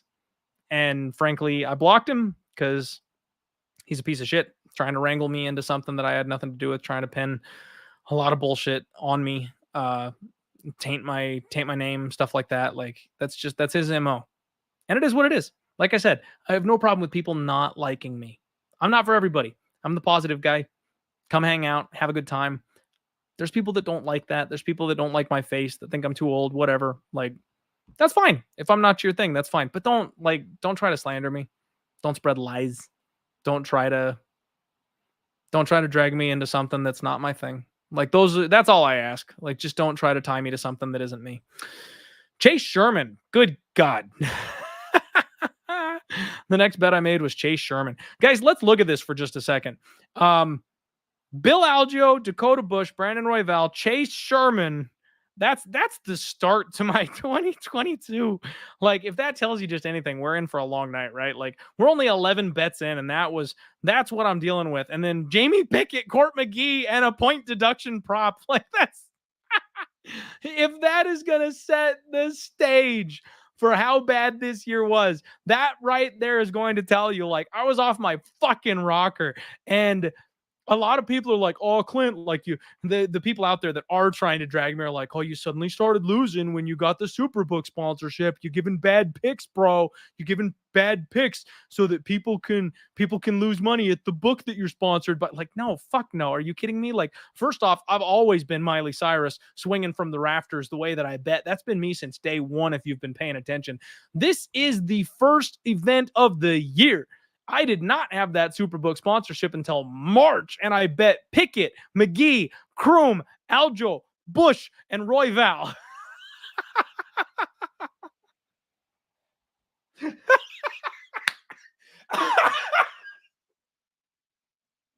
You can't make this shit up. You cannot make this up. All right, another shot for the people. How about it, huh? How's everybody doing? Guys, we have 88 live viewers. Straight up drunk streaming here. on Pub Sports Radio. Cheers, everybody. Oh, shit, I missed. All right. Do me a favor. Hit the like button. Yeah, Reggie Panda saying I hit my Joker moment. That's I've gone certifiably insane. Finally, it happened. It happened. All right. Yeah, Chris, my boy said I'm bad at capping, whether I'm getting paid to do it or not.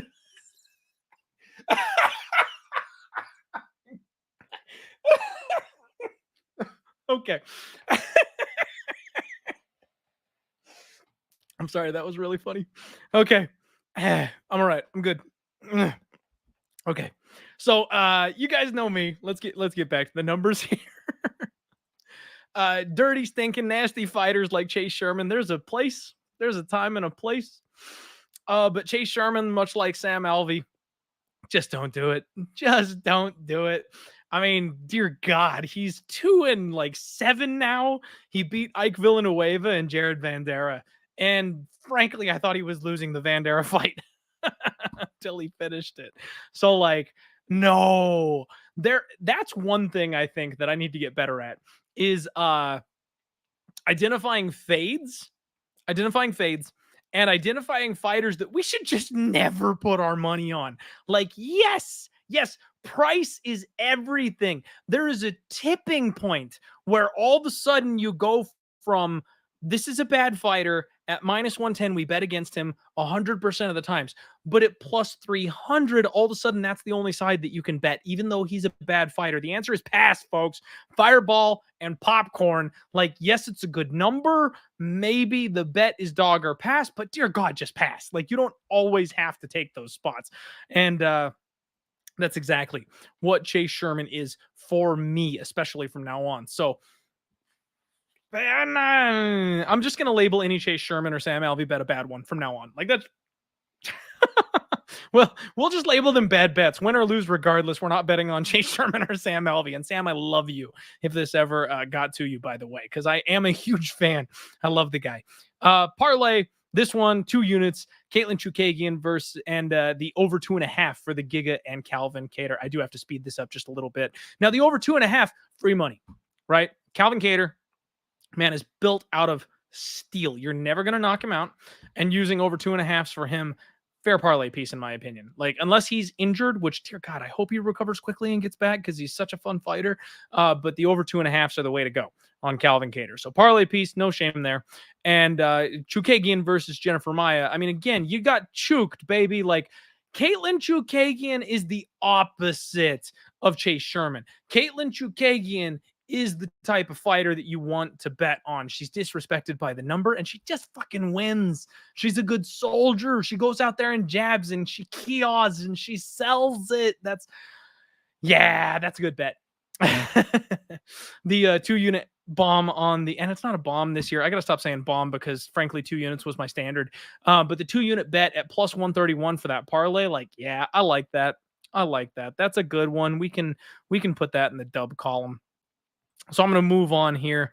The next event for this year was UFC 270, Gane versus Ngannou, which, guys, I can't believe we are a full year away from Gane versus Ngannou. Feels like it was just fucking yesterday.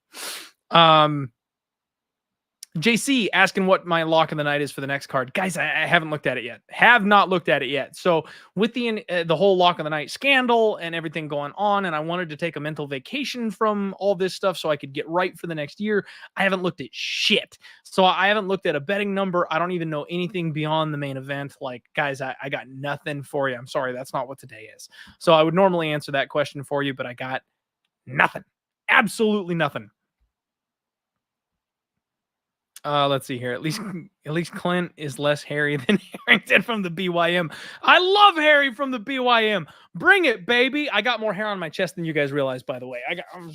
The microphone's in the way. There you go. I got the nice hairy chest there for you, hairy boy. Let's go. Dan saying the OnlyFans fade was good to me, bro. Okay, I remember last year when people started mentioning the OnlyFans in the chat, and I was like, oh, but come on, like, you can't necessarily believe that these women are bad fighters just because they have the OnlyFans. Yes, you can. Like the OnlyFans fade has like maybe the highest ROI I've ever seen in 2022. The UFC women out there that have OnlyFans just simply are not good at fighting, and that's been proven over the course of a calendar year. So Dan, you just keep plugging right away with the OnlyFans. You go right for it. Ernie, my guy in the chat, simply put, there will always be haters. You make me laugh week in and week out. Put a little money in my pocket for all free. Salute, my guy. Salute right back at you, Ernie. That's the goal. That's the point of the podcast. That's always been the point of the podcast. The one thing is, guys, I don't want to lose my platform because I'm so awful that people fade me 24/7. I actually do want to be able to put money in your podcast. So, sorry, put money in your pockets, Fireball. So, yeah, I got to be better than I was last year, but that is the goal, right? Entertainment is always the first goal. Make sure to keep that in mind whenever you watch this show. Jessica Andrade has an OnlyFans. Oh my God, she does. That was a thing. That was a thing. Everyone, like, my jaw hit the floor when I realized Jessica Andrade has an OnlyFans, which, like, okay. Like, let's pump the brakes here. It's 2023. You can be into whatever the fuck you want to be into. It is not on me to judge. It is not on me to tell you can't like what you like. That is fine. Props to her for making that extra money. I never would have thought Jessica Andrade had an OnlyFans. She is not what I expected to have an OnlyFans. But you know what? If you want your muscle mommy, you go right ahead and you pay that $5.99. I will not blame you. You get out there and make that money. What's up, North Ender in the chat? JC actually vouching for the Andrade OnlyFans. All right. We've heard it's fire. Oh my God. I love Jessica Andrade. Let me just say, like, she is a violent lady and I love it. All right. I did the Glory parlay here, which RIP Glory MMA and Fitness. Holy shit. TJ Brown, who's on my shit list, Kevin Kroom, who's now in BKFC, and Dakota Bush, who we acknowledged was maybe a bad bet in this spot with the right thought process. 11-1, thinking they'd all get the job done, and that lost. The Hail Marys, you know, it's funny, guys. I do one or two Hail Marys every single event, right? Like, people are going to shit on me for that, but as you guys go with me through this, I actually think they return money. You know what? I'm going to open up a tab here. I'm going to open up a notepad tab, and I'm going to keep track because, believe it or not, I actually think they're profitable. People want to like shit on me for having these like crazy wild shots and going back through the card. I'm going to look at the numbers. We're going to find out real quick here if they are profitable or not. Kay Hansen inside the distance, sub, and round 3. My God. So we just talked about the OnlyFans fade. Now, this is another one. I believed far too much in Kay Hansen. I loved Kay Hansen. And no, I don't subscribe to OnlyFans. Okay, guys. I am a married man. And besides just not admitting it on camera, I literally don't have a single OnlyFans that I've ever paid for. So I don't have an account. I have not signed up. It's not a thing. Go Purdue. I've got a bet on Purdue. Hooray. No. I legitimately thought that Kay Hansen was going to be able to beat Jasmine Judavicius. Now, a lot of people out there think that Jasmine Judavicius is the next coming. She's just not good, guys. She's a size bully. She won a split decision over Elise Reed. She got her ass beat by Natalia Silva. And she barely scraped by Kay Hansen. Kay Hansen had the right game plan. And the only reason she couldn't complete that game plan is because Jasmine Judavicius is fucking huge. It's not because she's good at anything. It's not because her technique is spectacular. It's because she's big. Okay? And that I'm going to stick to that. In 2023, Jasmine Judavicius is marked as a fade. I plan on fading her in the right circumstances. Now, I picked the wrong fighter to do it with Kay Hansen. But I do still think that she is a fade. So bad bet, especially going inside the distance instead of money line. Yes. Sub prop. I mean, maybe the number's a little bit short. Maybe we needed plus 500 for the sub prop. But I don't mind taking the shot on the sub prop. Round 3, you know my round 3 sprinkles. That's fine. I'm not going to get on myself too much about that one. But Giarno Valdez. Dear God. And remember, folks, we are still pre Pre-sportsbook sponsorship at this point. Jorno Valdez taking on Matt the Steamroller Frivolva. So Matt now follows me on Twitter. So Matt and I, we're like this. We're best buddies. We're best friends. He follows me on Twitter, right? No. Matt, I think, is a little chinny. I love Matt Frivola. His skill set's off the charts. His aggressiveness is fantastic. His finishing ability, great. Strong wrestling. Like, don't get me wrong. I love me some Matt Frivola. But his chin is a little suspect. He leaves it high up in the air and he gets clipped. I thought Giorno Valdez could clip him, man. Like, this guy's all offense. All offense. And he showed in his last fight against Natan Levy he was capable of making some adjustments and slowing down and being a little bit more technical. And I kind of expected that against Matt Frivola. He got toasted in round one. Absolutely toasted. That's one of those ones where it's a levels difference. Bad bet.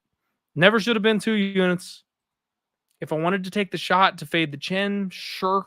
1 unit maybe. Never 2. Bad bet. Bad bet.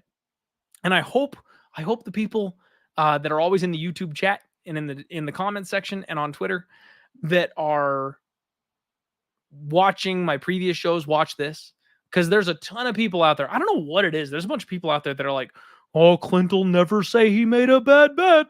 Clint will never admit it. Apparently they're Bullwinkle. Clint will never say he had a bad bet. He's never made a bad bet his entire career. Like, no, fuck you. I've made a lot of bad bets.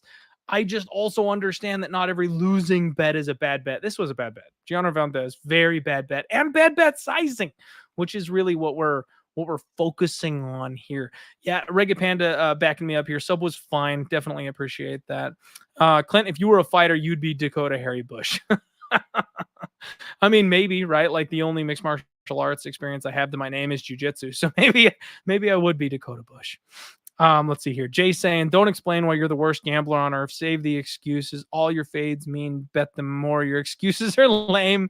You lose 5 to 15 units per card. You're almost as bad as Lock in the Night. Thanks, Jay. Good to see you in the chat, buddy. Appreciate you hanging out. I subscribe to the OnlyFans for MMA Lock in the Night betting, for MMA betting research purposes. I like it. You can find a lot from the OnlyFans. I guess I'll have to take your word for it, Salt, because I use Instagram for my fighter stalking. I don't use OnlyFans for my fighter stalking, but you must get a much more personal close-up experience from OnlyFans. You know what? I could write that off. Fighters OnlyFans are tax deductible.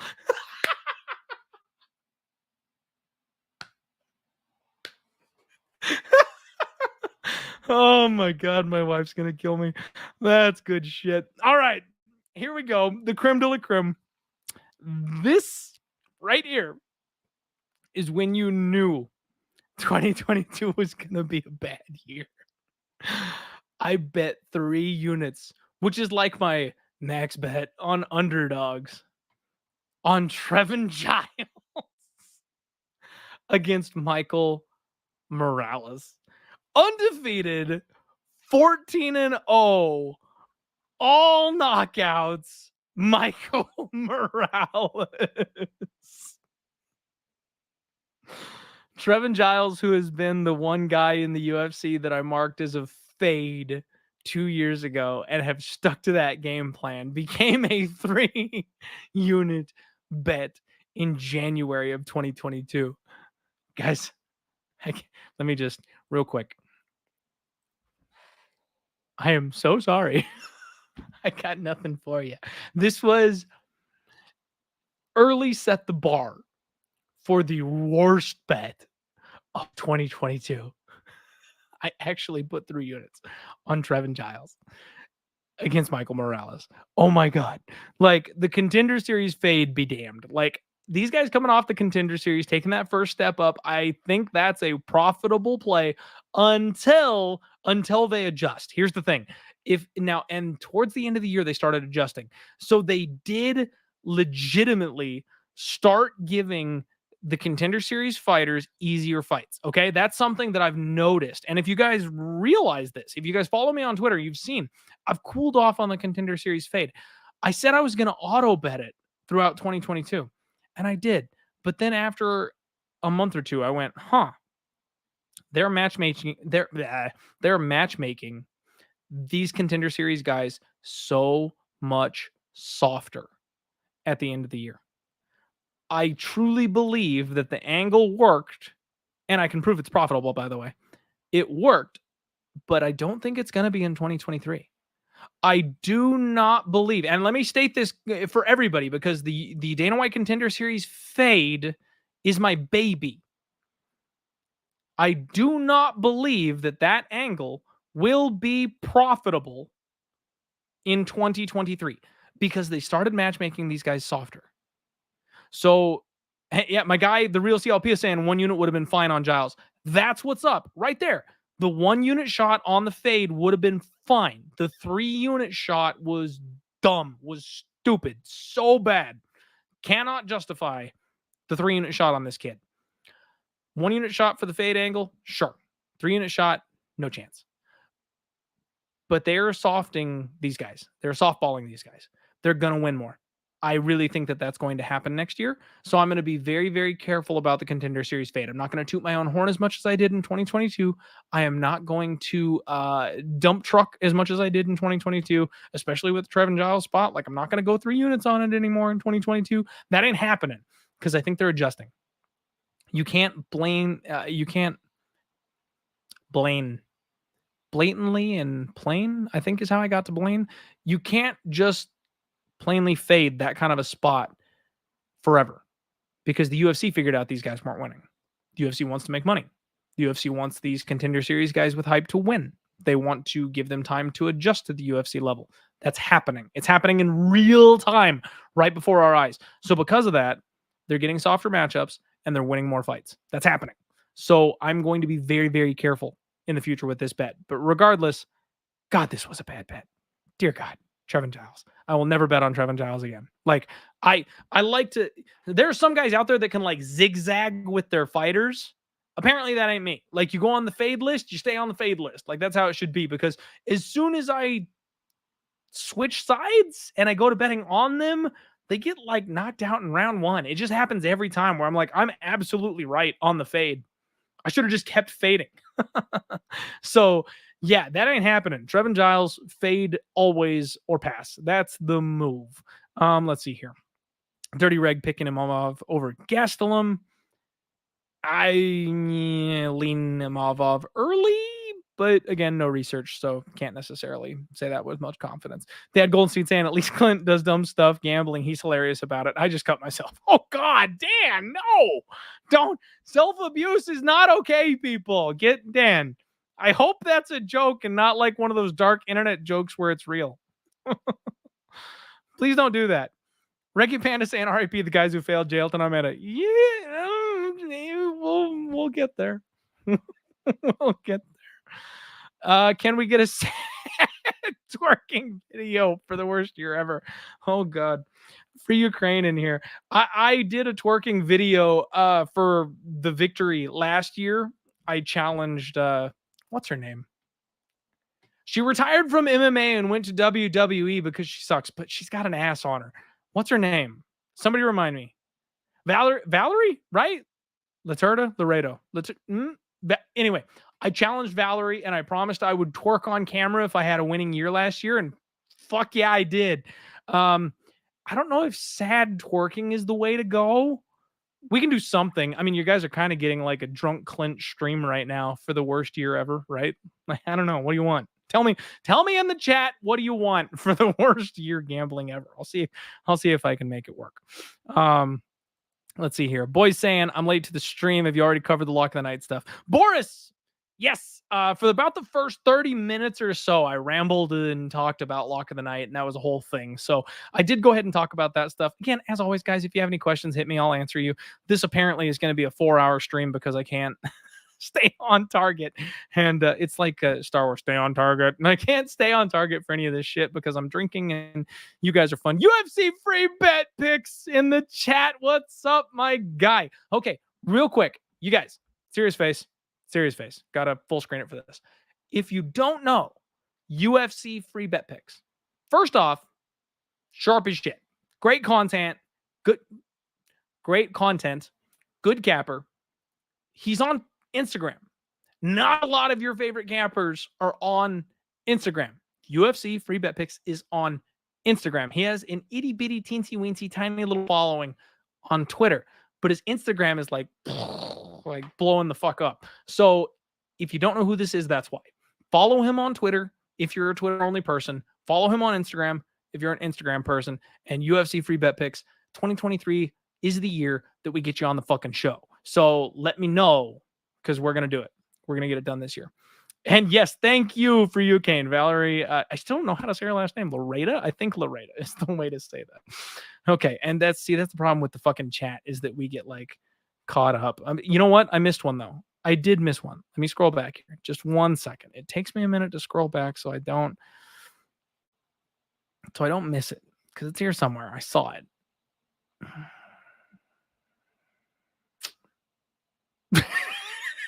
No time saying he's definitely subbed to OnlyFans. That's not what I was looking for, but I caught it. That's funny. Oh, God. No, I really don't, but that's really funny. What? Where'd it go? I'm losing it. I'm sorry. It's not funny anymore. Somebody said, can we get a shot for the 3-unit on Giles? I'm sorry I couldn't find your comment, but yes, you can. I was going to highlight it for you. Reed Henry saying, holy hairline, Batman. Yeah, guys, believe it or not, like, this is genetics. There's not a whole lot you can do for this shit. Like, if I just want to drop $10,000 on fixing my hairline, I could definitely do that. And let me tell you, if I hit it big, if I can put my wife in a nice car, if I can buy a new house, I'll get my hair back. I will. But I got priorities. Like, there's things that happen before the hairline. You guys should see my uncles. Cheers. Who's keeping track? I probably should drink some water. That's let's see. Did anybody take a screen cap of like what this was at when we started the night? I don't know. That'd be good shit. That would be good shit. All right, let's get back to the numbers here. Trevin Giles sub at 12-1. I mean, fuck. I'm not gonna say that was a bad bet. 12-1. The guy's jiu-jitsu is off the charts. Like, that's not off the charts. That's too strong. But his jiu-jitsu is good, and going up against a UFC newbie, I think the sub prop sprinkle, that's fine. Cody Stamann, plus 165. This one got me like all kinds of jaded. Like, I didn't want shit to do with Cody Stamann forever after this bet, because I was super mad about it. I felt like he should have been way more live than he was. He was fighting Said Nurmagomedov, and as you guys know, I bet against Said Nurmagomedov in his last fight as well. Neither of those ended very well in my favor, and I guess you could actually kind of relate the two in hindsight. Said Yukub got hit by that guillotine, the same one that Cody Stamann did. I didn't think that Cody Stamann was going to fall to the guillotine in this spot. He's been in the UFC long enough. He absolutely should have been able to defend that. So Cody Stamann, 1 unit. Okay, fine. Like, don't bet against OVs, folks. Like, that's the lesson we learned in 2022. Don't bet against OVs. No, Alan said that's only like 3 shit. Get out of here. Get that shit out of here. It's only like 3 shots in. It's like 7. I don't want to hear about it. Dirty Reg, thank you. I love you. You're the man.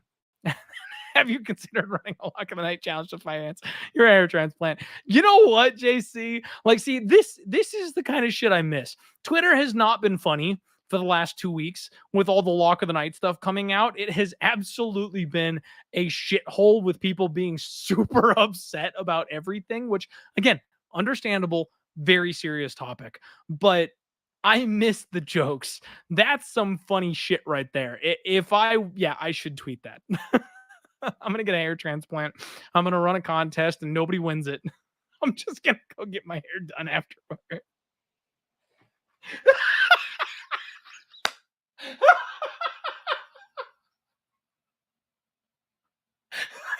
That's going to be in the terms.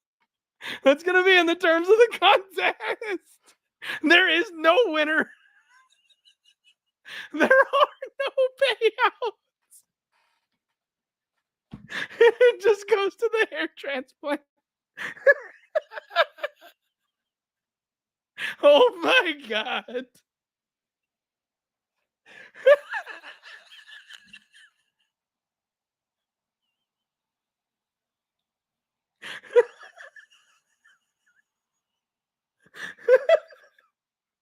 Oh my God. I'm actually crying.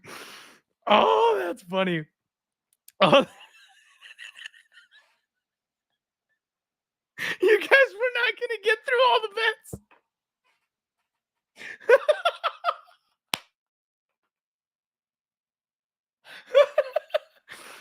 We are not going to get through all the bets. We're on like 22. I've got like 600 bets and we're on number 22. We're not going to make it. Oh my God. Okay. I got to get this shit together. Oh, Lou. Lou just getting caught up. Yeah. Started I started with a beanie and a hoodie. Lou, buddy, I've been doing fireball shots the whole show. And I'm a little hot. I got the sweats. Oh, Reed, love you, buddy. Happy New Year, Lou. Oh my God, I'm trying to get caught up on the comments. Free Ukraine. Will you ever have a mustache? No, I won't. So, fun story actually. Last year, I swore I was going to grow a mustache because fucking Cody Saftik, and somebody clipped this and sent it to Cody. Fucking Cody Saftik came on the Dogger Pass podcast with the most glorious mustache I've ever seen. That thing, that shot of Cody. I was like, you know what? Too many people tell me I'm Amish. Too many people tell me I train with Khabib. Like, I've got the chin strap beard, and that's all I've ever had. I'm going to grow a fucking mustache. Guys, I can't. I don't know what my face's problem is. I look like a porn star, like all stringy and bad. Like, it didn't come in. I swore I was not going to shave it, and I went like 4 weeks, and it still was just like I looked like a walrus. It wasn't good. It was not good. Unfortunately, I am stuck with the chin strap, and that's all we can do. That's all we can do. Okay. I'm gonna go ahead and clear the throat here. Yeah, Nick's saying, all right, Clint, you're almost there, buddy. Time for a couple of gummies and the old spliff. Let's get this party started. So let me tell you, Nick, I can't do marijuana. I cannot do marijuana. The 2 times I've had any marijuana, and I'm gonna sound like the whitest guy you know. I do marijuana. The 2 times I've had any type of edible or gummy or anything like that, it was the far left and far right most worst experiences of my entire life. So the first time I had it, I got giggly for about minutes. So like I had a gummy and I'm sitting here like, okay, like it's nothing special. Like this isn't, I don't know why people get all excited about it. And then I got giggly and I was like, okay, here we go. Like I can feel it. It's hitting. This is good shit. And then it was gone. It was gone like right away. I was like, what the fuck, man? Like, you're telling me that the high lasted like 4 minutes? The fuck was that shit? Like, no, it just didn't go well for me. So I was like, all right, like so apparently it's not for me, right? Like I kind of gave up on it. And then a friend was like, no, that wasn't right. Like you needed more. And that's why it didn't last very long, is you needed more. So I went, okay, like I'll give it the old college try. Like what do I do for weed? Because I've never smoked. I don't know shit. And they were like, all right, I'll get you an edible. I'll get you an edible. She brings me an edible. And she's like, now do not eat this whole thing. She's like, Clint, look at me. Do not eat this whole thing. I'm like, okay. I'll just take a bite. And I took a bite and I'm sitting there and I'm like, I don't feel anything. It's kind of the same as last time. Maybe I'm just immune to weed. Like maybe scientists need to take my blood because I'm the Republicans' answer to marijuana. Like they can ban the whole thing and give people injections of a serum made from my blood because you'll never get high ever again. No, No, it hit. And holy shit. Like, first off, that thing tasted like ass. But it hit. I started getting giggly. And I'm like, okay, I'm good. I'm good. I'm giggly. This is fun. And I'm watching a show. I think I was watching My Hero Academia. Yes, I'm a nerd. Yes, I watch anime. I was watching something and I just literally shut my laptop. I was like, whoa, okay. I was like, something is happening. Like, this is too much. Because, like, I got a little giggly, but it wasn't like the 4 minutes I had previously experienced because I was already past the giggly. Like, I had giggled for a minute and then I kept going and I was like, what is this? And then all of a sudden, the room started spinning. And I'm like, what the fuck is happening? Like, babe, I need a trash can. My wife brings me a trash can real quick and I hurl. I'm like, oh my God. And she puts her hand on my shoulder. And I felt that. It was super weird. Now, okay, any of you who probably have had marijuana, like, probably know what I'm talking about. But any of you who don't, like, I'm going to go into super detail here because fuck the stream and fuck the recap of the betting, apparently, at this point. My wife touches me on the shoulder and I hurl. And I'm like, okay. I'm like, I've had alcohol before, been drunk before. You throw it up, you feel better, right? Guys, that's not the way it works with weed. If you throw up, it doesn't solve shit when you're high. So I throw up, thinking I'll feel better. Doesn't get any better. And I went in this weird cycle where I felt like I was okay. I contemplated the universe. My wife touched me on the shoulder, and then I vomited. It was a cycle. It was this cycle that was never ending, and it was torturous. My poor sweet wife is doing everything she can to bring me comfort. Okay, like, I know she's bringing me, she's trying to check on me. But there was something in my weird marijuana brain that when she touched me, it pulled me back down and made me physically ill. So, like, I'm exhausted. My eyes are rolling into the back of my head. I'm trying to fall asleep to just sleep the shit off. And every time she touched me, my body went, "You're awake!" And I threw up. It happened like 4 times. So, like, for me, I'm sitting here and I'm like, okay, so I'm okay. I'm like exploring the stars in the universe because what the fuck is happening? Oh my God, oh my God, oh my God, oh my God, oh my God. I know my wife is going to touch me. She's going to touch me. It's going to be awful. She touches me and then I throw up. Like, that was the cycle that I was in. And this lasted so long. Like, it could have, for all I know, it was like a half hour, but fuck me, it felt like it was a year. Like, I was trapped in this never ending cycle. And I'm like, so I've gone from weed is useless and it sucks and it won't affect me and it's not any good to what the fuck was in that? those are the 2 experiences that I've had with marijuana. So guys, I am absolutely not doing any type of marijuana product for you on this show, live, podcast, or otherwise. Like, it's going to take somebody that I, like, really fucking trust to get me to try marijuana ever again. And you know, maybe I smoke it the next time because these have both been edibles. I don't fucking know. I don't know, but it's awful. And now, you know, I've got the same experience that I had. So my bachelor party was fucking awful, and I cannot drink Jack Daniels because of my bachelor party. Same exact experience with weed. Like, before, I could sniff weed and be like, you know, it's a little stinky, but like, yeah, okay, whatever. Like, I could just kind of move on with my life. Now I'm like, I remember the taste of my vomit when I smell the weed. So it's not, I don't know that I'll ever have any kind of weed ever again. No, yeah, I had the spins. Oh my God. Jay Vaughn saying 600 bets to talk about. Let's talk about my favorite and yours, William Knight, the worst. Yeah, okay, we'll get there. Let's get back to this. Ice Viking saying it's not for everyone. It's definitely not for me. I think I'm good, right? Like, I gave it the old college try. I've tried twice and it has not gone well. So I think I'm good. All right. Cody Stamen, maybe a bad bet. Just a new rule: don't bet against offs, right? Like we've got a lot of rules. Don't bet against offs.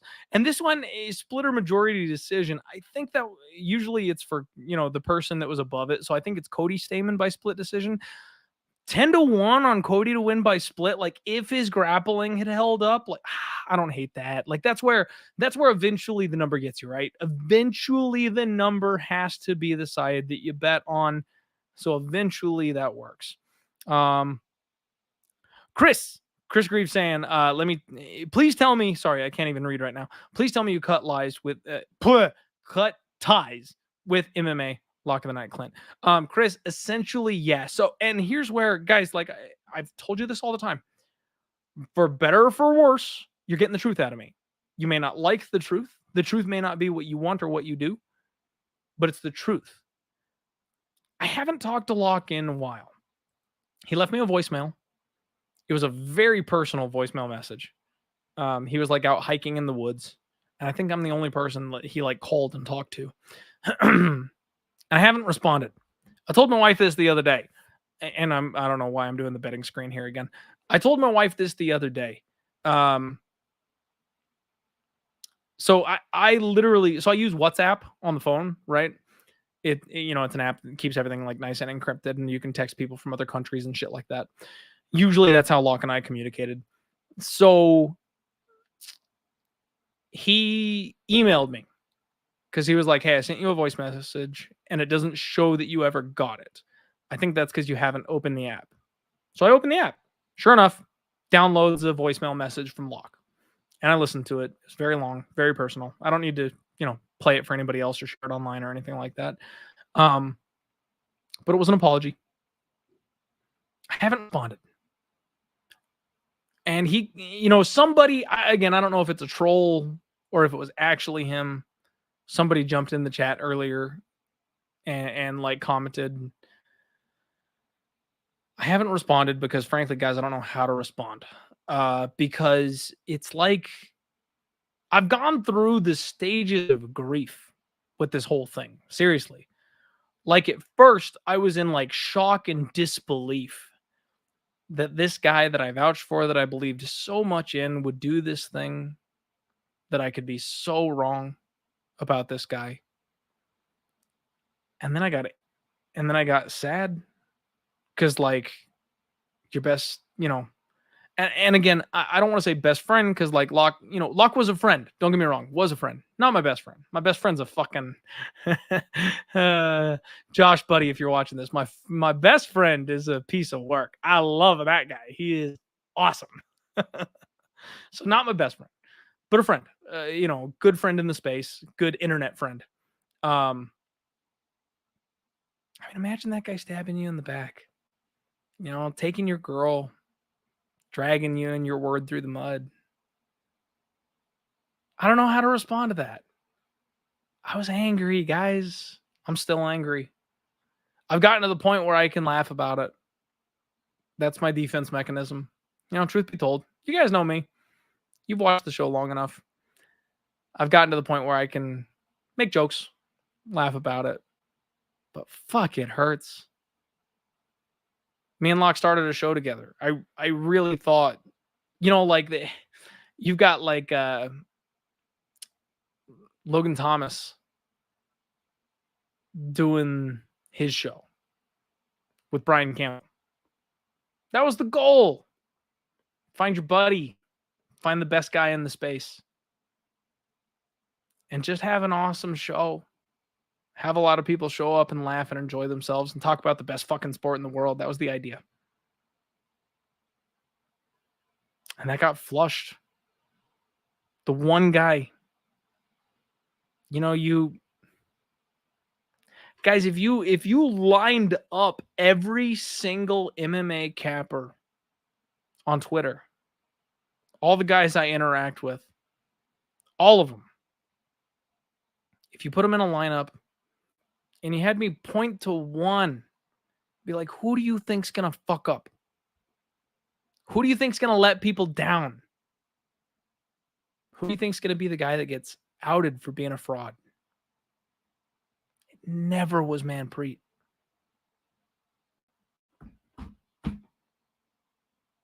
It was never Manpreet.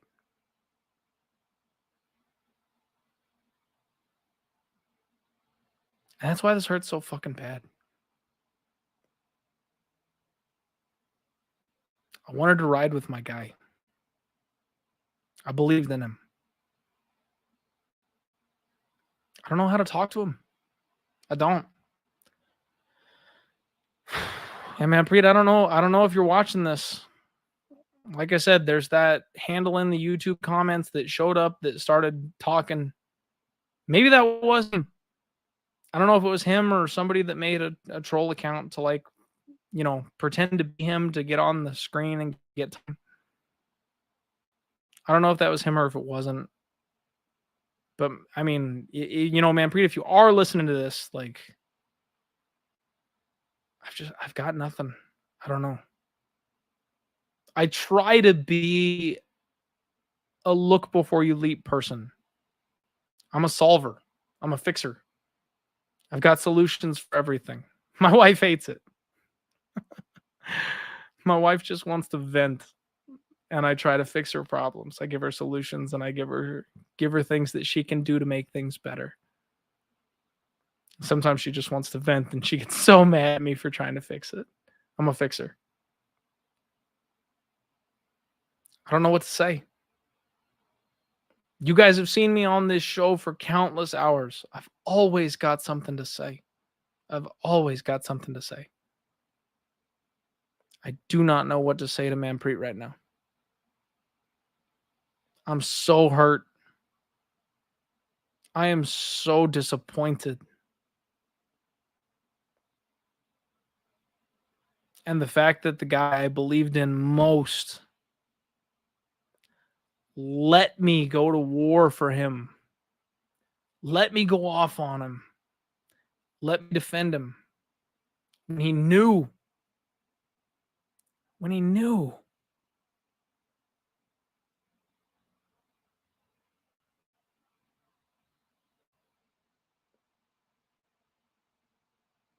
Fucking sucks, man. It fucking sucks. That's all I got for you, Chris. I've cut ties with him for the foreseeable future. I mean, his reputation obviously is done. You know, when it comes to gambling, when it comes to money, once you fuck up people's money, it's over. You got nothing left. You're only as good as your word. And when your word is tainted, you got nothing.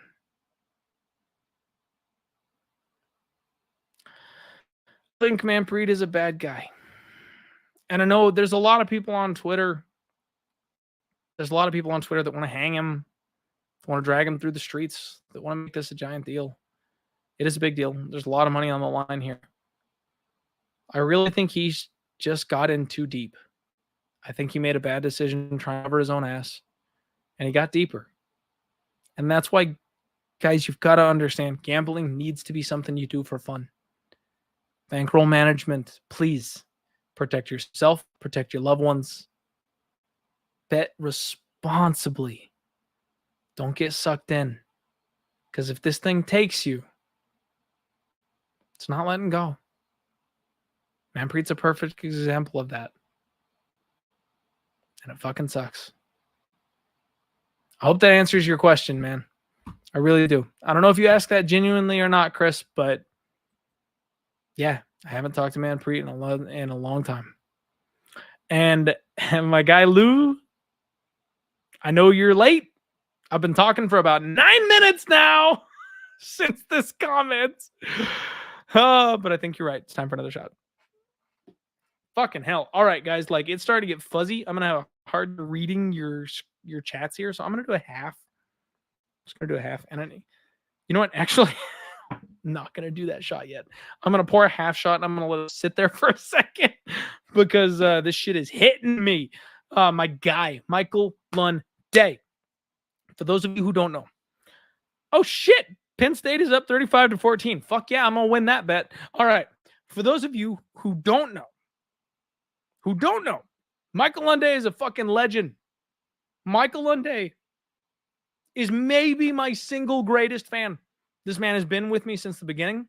I've read this name out countless times over the course of the show, and he is the absolute shit. So when he comments and he can make a live stream, this man's words get recognized. He said, this year you're going to count. Oh, wait, this year, are you going to count all bets, football, hockey, etc., as part of the official record, or just the MMA? Because it seems like you've done pretty good adding other sports. You know what, Michael Lunday? And he says, by the way, Happy New Year. I may copy my spreadsheet over and start an NHL one. So, word to the wise, everybody, if you follow me on Twitter, I've got NFL and NHL degenerate action, and I call it that because that's exactly what it is. I don't know enough. I do not know enough about NFL and NHL to be like a sharp or anything in the space. Like I do it in an MMA podcast because I know enough about it to talk about it.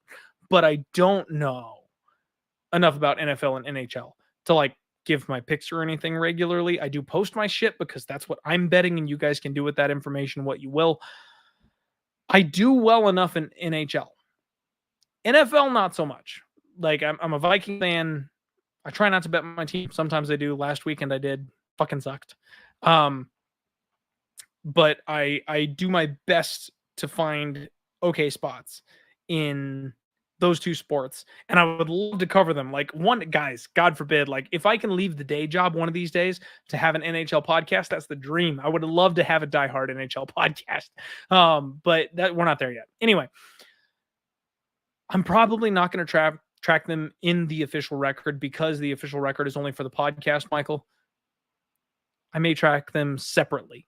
I might track my NHL separately. I know I'm a loser in NFL. Straight up, guys. I'm a loser in NFL. NHL, I might be okay. Maybe I track that this year. I haven't decided yet. Anyway, let's get back on track, guys. Let me get caught up here for a second. I'm gonna read through these things, and yeah, Carl B is about where we're at, right? That Chris is saying Cody Saftik said he owes about 40 grand. So I'm only going off of what I know from Twitter. And this is where, guys, like I said, only ever going to be honest with you, only ever going to tell you the truth. I don't have any information that's out there on the internet. I'm sorry, I don't have any information besides what's out there on the internet. I have a DM going with Andrew Gombas. I have a DM going with Gordo. That's where I get my information from regarding the lock of the night topic and where it's going right now. They have all calculated how much he owes everybody that he owes. And it does look like that number is upwards of $40,000. So, I mean, if you guys have seen that on Twitter, that's all I'm getting my information from as well. I think that's about the ballpark of what's right. Bear with me one sec. I'm going to take a drink because I've had nothing but Fireball for the last hour and 50 minutes. And that's probably a recipe for disaster.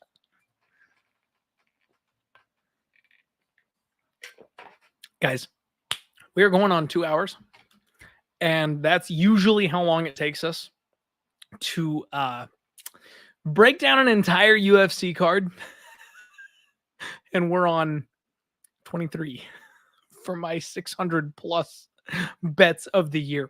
So I do apologize, but let's just go ahead and admit that we're not going to make it through the entire betting history of 2022. At this point, it's not going to happen. Let's see here. JC Van Dam saying, why don't you ever go on other people's shows? Actually, I have. I've gone on a couple of other people's shows. You know, the Chronic Combat Boys is one that comes immediately to mind. Guys that are a big fan of my show. Similarly to how I watched Dan Levy from Half the Battle, Lock of the Night, Cody Saftik. Those guys inspired me to start my own podcast. They said that was the same for me, right? Like they started watching the Die Hard MMA podcast before they started their own. So the Chronic Combat Boys, those are my sons. Those are my boys. Like if you guys make sure you check out Chronic Combat. They're fun. They're fun. Check them out. But I do go on shows. When people invite me to go on shows, I go on shows. And JC, if you haven't seen those, I tweet them out. Anytime someone invites me to go on a show, I tweet them out. And I've gone on what is the fitness app with my guy? Fuck, I hate it. Okay, see, this is the problem. When you're drunk and you cannot remember the names of shows and people because you've had too much alcohol, it's a problem. My guy, where you at? I am so sorry. If he ever sees this, it's gonna be like fucking awful. It's for like the fitness app. I hate sick brain. Oh, fireball brain. Damn it. Okay, I'm just gonna have to apologize and make it up to him later because I can't find it. All right. Let's see here. Okay. Will you bet the Vikings against the Giants? Fuck yes, Giants suck. All right. There's fireball in that flask, basically, right? Like, no, it's just water, I promise.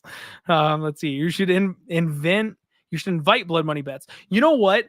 Blood Money is a guy. I don't remember. So here's the thing, Lou. There are a lot of people who hate my face and like have me blocked. Blood Money might be one of them. I got to double check. But I will tell you guys, one person I made a connection with, VB MMA Picks, is a guy who apparently is pretty big in the space. And for whatever reason, our paths never crossed. We are now following each other. I plan to do some content with him at some point in the future, and he's a much better gambler than I am. So, yeah, like, don't worry, we're getting there. Like, there's people there that we are going to be inviting to the show, newer, sharper people.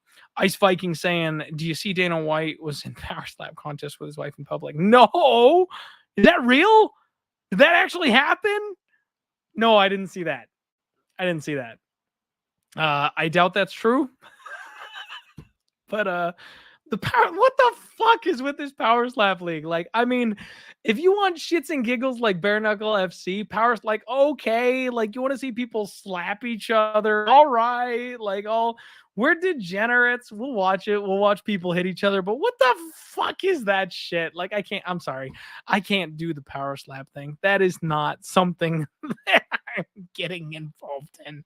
We'll see if I can bet on it at some point. Give me a number. We'll get there. Okay, let me go ahead and bring up the useless bet record. Guys, the wife is not home right now. If she was home, I'd probably already be off, but like, fucking hell, here we go. We're hitting the 2-hour mark, and there's 84 of you somehow still in the chat. I have no idea how you guys are still here watching this. Oh my god. We'll go ahead and try to get back into this. Real quick, I did see Pablo Diablo says you and Mr. Arkansas would be the weirdest combo, but it could work. So Pablo, the Arkansas thing is weird. It's weird. Okay. And so I had the whole Magic MMA beef, right? We all saw how that happened last year. I don't do beef. Arkansas has me blocked. I'm not sure why. So his content, and let me just go ahead and full screen this again. Arkansas's content is not my cup of tea. It's just not. Okay. Now, I'm not saying it's bad. I'm not saying people shouldn't listen to him. I just personally don't mesh well with his type of content, or I didn't want to listen to it. And this was 2 years ago-ish, roughly, when I saw Arkansas. He did a contest where it was like a cappers contest. And it was just all for bragging rights, right? Like, it's fun. UFC Bro Picks and Kelton, they were all involved. Like, it was just for bragging rights on picking the right number of fights. You guys know me. I pick underdogs. I have a high underdog bet percentage. That's how I was profitable in the years that I was. When that doesn't work out for me, I get my shit pushed in because I can't pick fights all that well. There's better people out there than me. I got my ass kicked in his contest. That was my only experience with Arkansas. I didn't push this capper contest that he was doing because I was losing in it. And frankly, I didn't know him very well. And he blocked me. So I don't know Arkansas. I don't listen to his stuff. I know he's popular. I would never be opposed. I mean, like, you guys know me. I reached out to freaking Magic MMA, who hates my guts for God knows whatever reason because I shake my ass on TikTok, and tried to like create a bridge last year. I don't have any problem with Arkansas. He's got a problem with me. I don't know. He blocked me. So, and shit, like, if he's good to go, I'll have him on the podcast. I don't care. But like, he's got me blocked, so I have no idea what's going on there. That's all I know, man. So, the point of the show, guys, is to bring you good content, right? That's the point of the show. I want to bring you smart bettors who can put money in your pockets, and I want to bring you fun content creators. So that's it. Like, you're going to have fun on my show, or you're going to learn and put money in your pocket. That's it. Those are the two goals of this podcast. So I don't know. I'm fine. I don't have a problem with Ark. I noticed he blocked me, and that was like a year and a half ago. So I haven't bothered to look since. I haven't heard his name since then. So, nothing personal on my side. I don't know what's going on. Anyway, do you guys care? Do you guys care? Do you want to go through the bets last year at this point? Like what? JC MMA saying, who's the sharpest capper? The Sports Keg, guys. My guy Jay the Sports Keg. I will say it again for you slowly. Jay the Sports Keg. You can find him at, let me get him up here, at Keg, TSK, at Keg, T as in Tom, S as in Sam, K as in Kilo, Keg TSK. He is the single sharpest fucking capper that I've ever met in my life. Now, he covers the major sports, right? Like, he destroys football on a regular basis. And his betting on NASCAR has me big time in the green. Like, this guy can call a 62-1 winner without blinking an eye in NASCAR. Like, you want to follow the Sports Keg. And he is currently running another handle, same guy, different handle, Barstool Quest, because he's finally noticed that the people on Barstool fucking suck, and all of them are losing gamblers. So he's basically essentially calling them out and being like, I should have your seat. Barstoolquest.com. Check out the website, follow the handle. Not kidding. This guy is the single most money printable person I've ever met in my entire fucking life. Now, second to him is Razor Sharp Picks. If you guys follow Pub Sports Radio, Razor Sharp, I follow that man on his betting picks for NFL and MLB and shit like that. He is up a ton this year. Razor Sharp is doing some serious shit. So you want Razor Sharp Picks right here, Pub Sports Radio's own Razor Sharp Picks. Those are the two most profitable guys I would shout out that you can follow and cash with on a regular day, regular time. What the fuck am I saying? I have no idea. Loose asshole saying you should do this more often and get drunk and talk about random shit. I guess. I mean, if everybody wants me to, I guess I am a man of the people. If this is what you want, this is what we will do. Zach saying Ark's a funny guy. Okay, I'll take your word for it. Bets Profit saying, I saw you on Narco MMA. I love Narco. Narco has been on the show, I think, one time. Very similar to what I was saying about Gordo. Narco is an extremely sharp guy. He's a very, very solid MMA handicapper, and we are going to do more content in the future. I fucking love Narco. Go ahead and follow him. Oh my God, Nick saying it's kickoff time. Son of a bitch. Guys, I have NFL Championship Sunday playoffs rocking right now. Let me check my, you know what? If like Jamar Chase got rolled out or some shit while I was on this podcast talking to you guys, I'd be beside myself. I'm so angry. Guys, I've played fantasy football off and on for like 8 years. I started early on and I didn't know football and I didn't give a shit about football. So like I didn't even bother, and it wasn't for like money or anything like that. It was just like people wanting to play, family and friends, cousins wanting to play fantasy football with me. And I got bored. I got so bored. And then the degenerate took over. And then the degenerate found out about fantasy football. And now I'm like knee deep. I research it. I listen to shows. I find my my sleepers, and I'm full on assault mode on fantasy football now. I had 4 leagues this year. I made playoffs in 2 of them. I'm sorry, I made playoffs in 3 of them.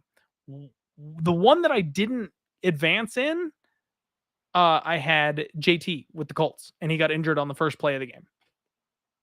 It's the only reason I didn't advance. So, like, that's one where you're like, like, chalked up. Like, the guy that beat me is playing in the finals now. Like, I think I probably would have been in the finals, but I'm in the finals of 2 of my 4 leagues this year for fantasy football. So I'm pretty proud of myself. Like, even if I get second and not first, pretty fucking proud of myself.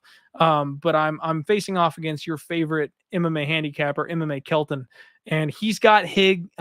Higgins. I've got Burrow and Chase. So, like, as long as the touchdowns go to Chase, I'm gold. As long as the touchdowns go to Chase, I'm gold. But if he starts throwing the T. Higgins, I'm fucked. So tonight's going to be a big night here for my fantasy football respect. Let's see here. We know you're a crap better in 22. More fireball, brother. That's it. I mean, Dan, okay, fair enough. Like, I'm not gonna argue with you. I am a shit better in 2022. Real quick. Okay. So just so we can like finish up the stream with like the purpose that the stream was for. God, we only got to 22. When you only got to 23. Dear God. Okay. I'm like, this went off the rails quick. Here.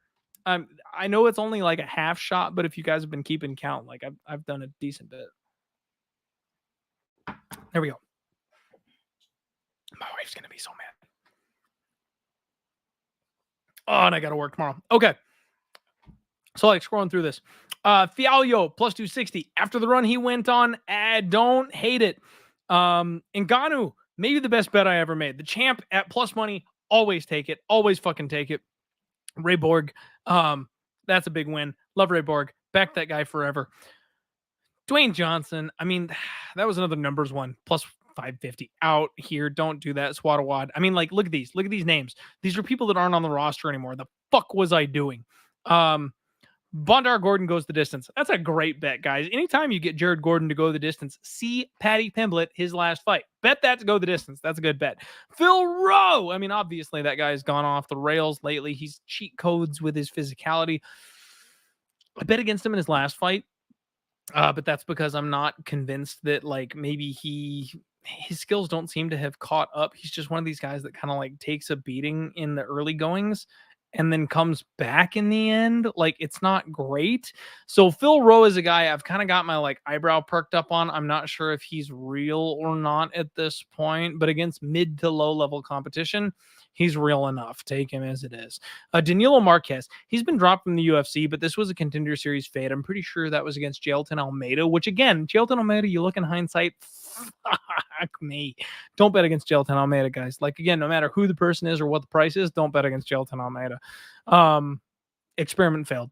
Chidi Njokuani, fine. John Castaneda at 2-1, and it came through. I like Sexy Mexi. Kid's got hands. Touchdown Bengals.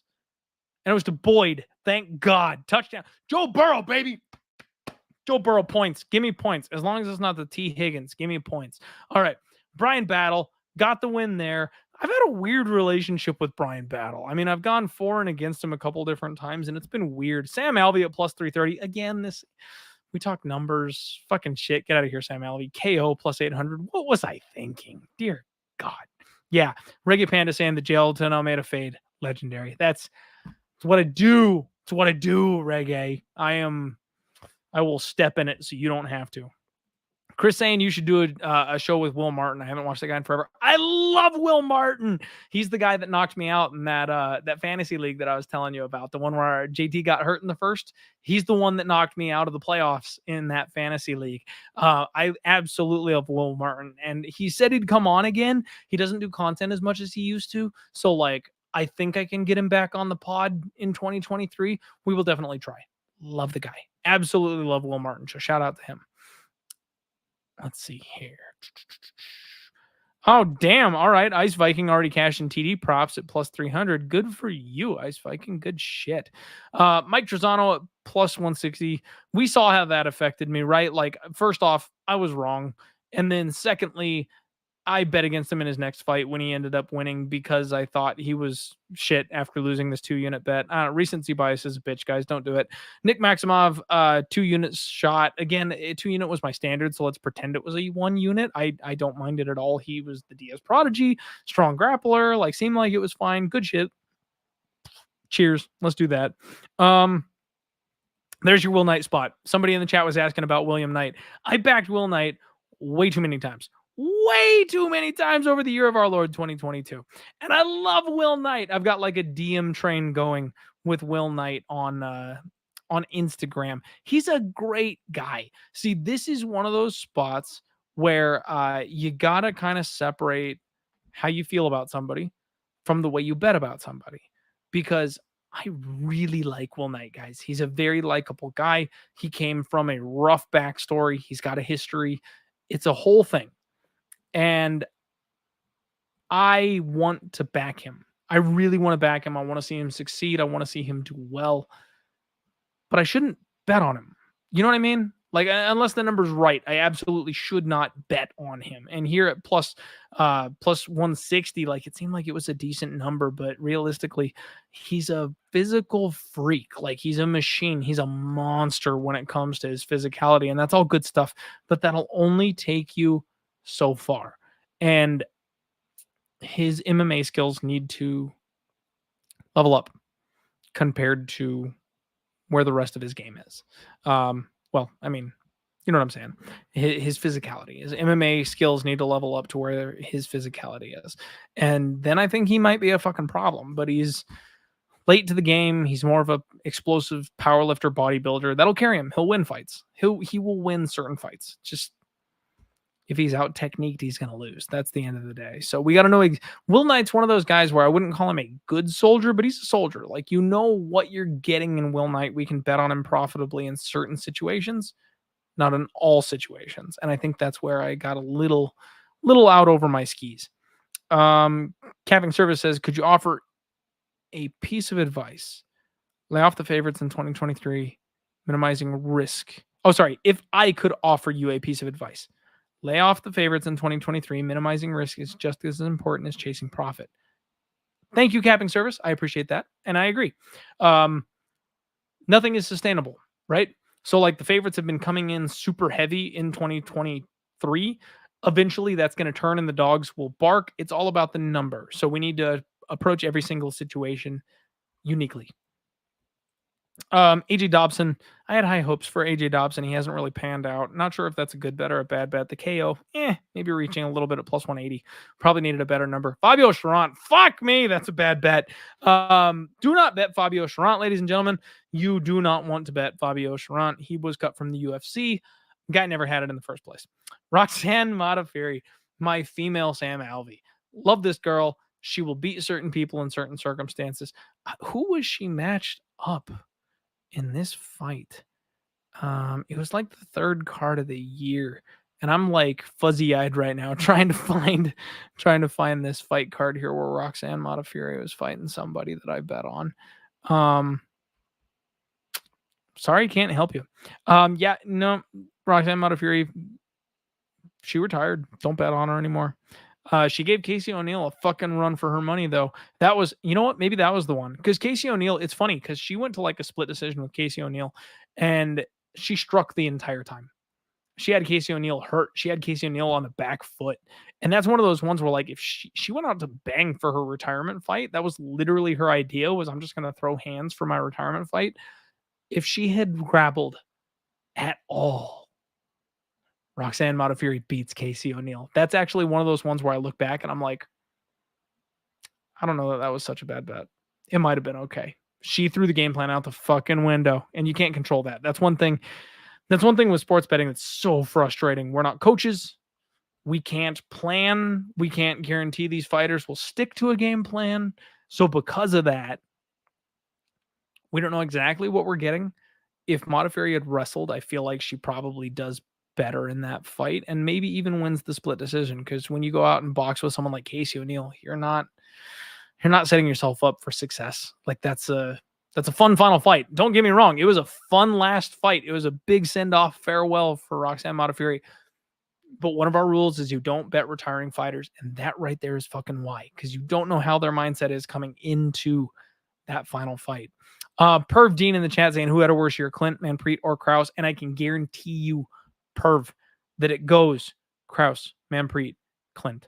I had a bad betting year. I was a bad gambler last year, but don't put me in the category of those other two, because I'm not a cheater, liar, or scumbag, any of those things you might think of the other people involved in that list. So I'm far below them on the scale. Jared Van Dera, 3 units. Fuck me. Like, Jared Van Dera may be the single most, like, we want to joke about Sam Alvey. But Jared Van Dera might be the guy I've lost the most money on my entire career, 2022, because he was this close to winning so many of the fights that he was in and chose not to grapple at the wrong times. And then for whatever fuck's sake, chose to grapple with Alexei Olenek. Like, I mean, just disgusting. I'm sorry. Jared Van Dera is the guy that maybe net over the course of the year has lost me the most money. Alexander Hernandez, Same kind of thing here. Shit, I gotta hit Control Z because I just fucked something up. He's another guy that I've lost a lot of money on. For whatever reason, I believe in the power of Alexander Hernandez. And even when he dropped weight classes, knowing he's a gas man against Billy Q, easiest bet of all time. Like I broke that down on my Monday show and I talked about how Billy Q was absolutely the side if he didn't get knocked out early. Somehow ended up putting a half unit on Alexander Hernandez by knockout. That's not what this bet is. This is way back earlier in the year. But like at the end of 2022, I bet on Hernandez by knockout instead of just betting on Billy Q or betting Billy Q inside the distance or some shit. Like that's where I'm like, I gotta trust my fucking self. Like I gotta trust the read because I knew he couldn't keep up with someone like Billy Q. Fucking hell. That was a bad bet. Alexander Hernandez, always a bad bet. I wouldn't be shocked if he gets cut. Cannonier, Whitaker Adesanya over 4.5. The overs in main events that are 5 rounds. It's good shit. They hit a lot. They hit a lot. Adesanya and Whitaker over 4.5 is good stuff. Israel Adesanya tends to play with his food, tends to stay at range, pitter patter poke. He knocks out somebody every once in a while. That's one of those ones where, sorry, pardon me, the fireball's coming back. No two fights are alike, especially when they run it back. When rematches happen, I feel like we see this a lot where people are like, we just saw this fight. We know exactly how it goes. Israel Adesanya inside the distance. Israel Adesanya by knockout. Of course, it's so easy. No. Like that's where that proves the value people correct. That there's a range of outcomes. Israel Adesanya might hit Rob Whitaker on the button and knock him out, but not always. Sometimes we end up in a back and forth fight where Rob Whitaker really does a good job of maintaining the distance and uses his takedowns and closes the distance and gets in on the cage. And that can happen. There's a range of outcomes. Pivoting from the first fight to the second fight in the rematch, I feel like that's a strong, strong move of mine. And this over 4.5, I'm pretty proud of. Let's see here. Nope. Hail Marys that didn't go my way. Big surprise. I'm sorry, guys. I'm not keeping track of the Hail Marys anymore because we are 2.5 hours into this stream and we got drunk and we laughed and we got sad and we did a whole lot, but I'm not going to be able to go over everything because otherwise the stream will be 6 hours long and nobody has time for that shit. Let's see here. Jesse Strader under 1.5. I feel like I remember that one. I feel like maybe it should have gone under.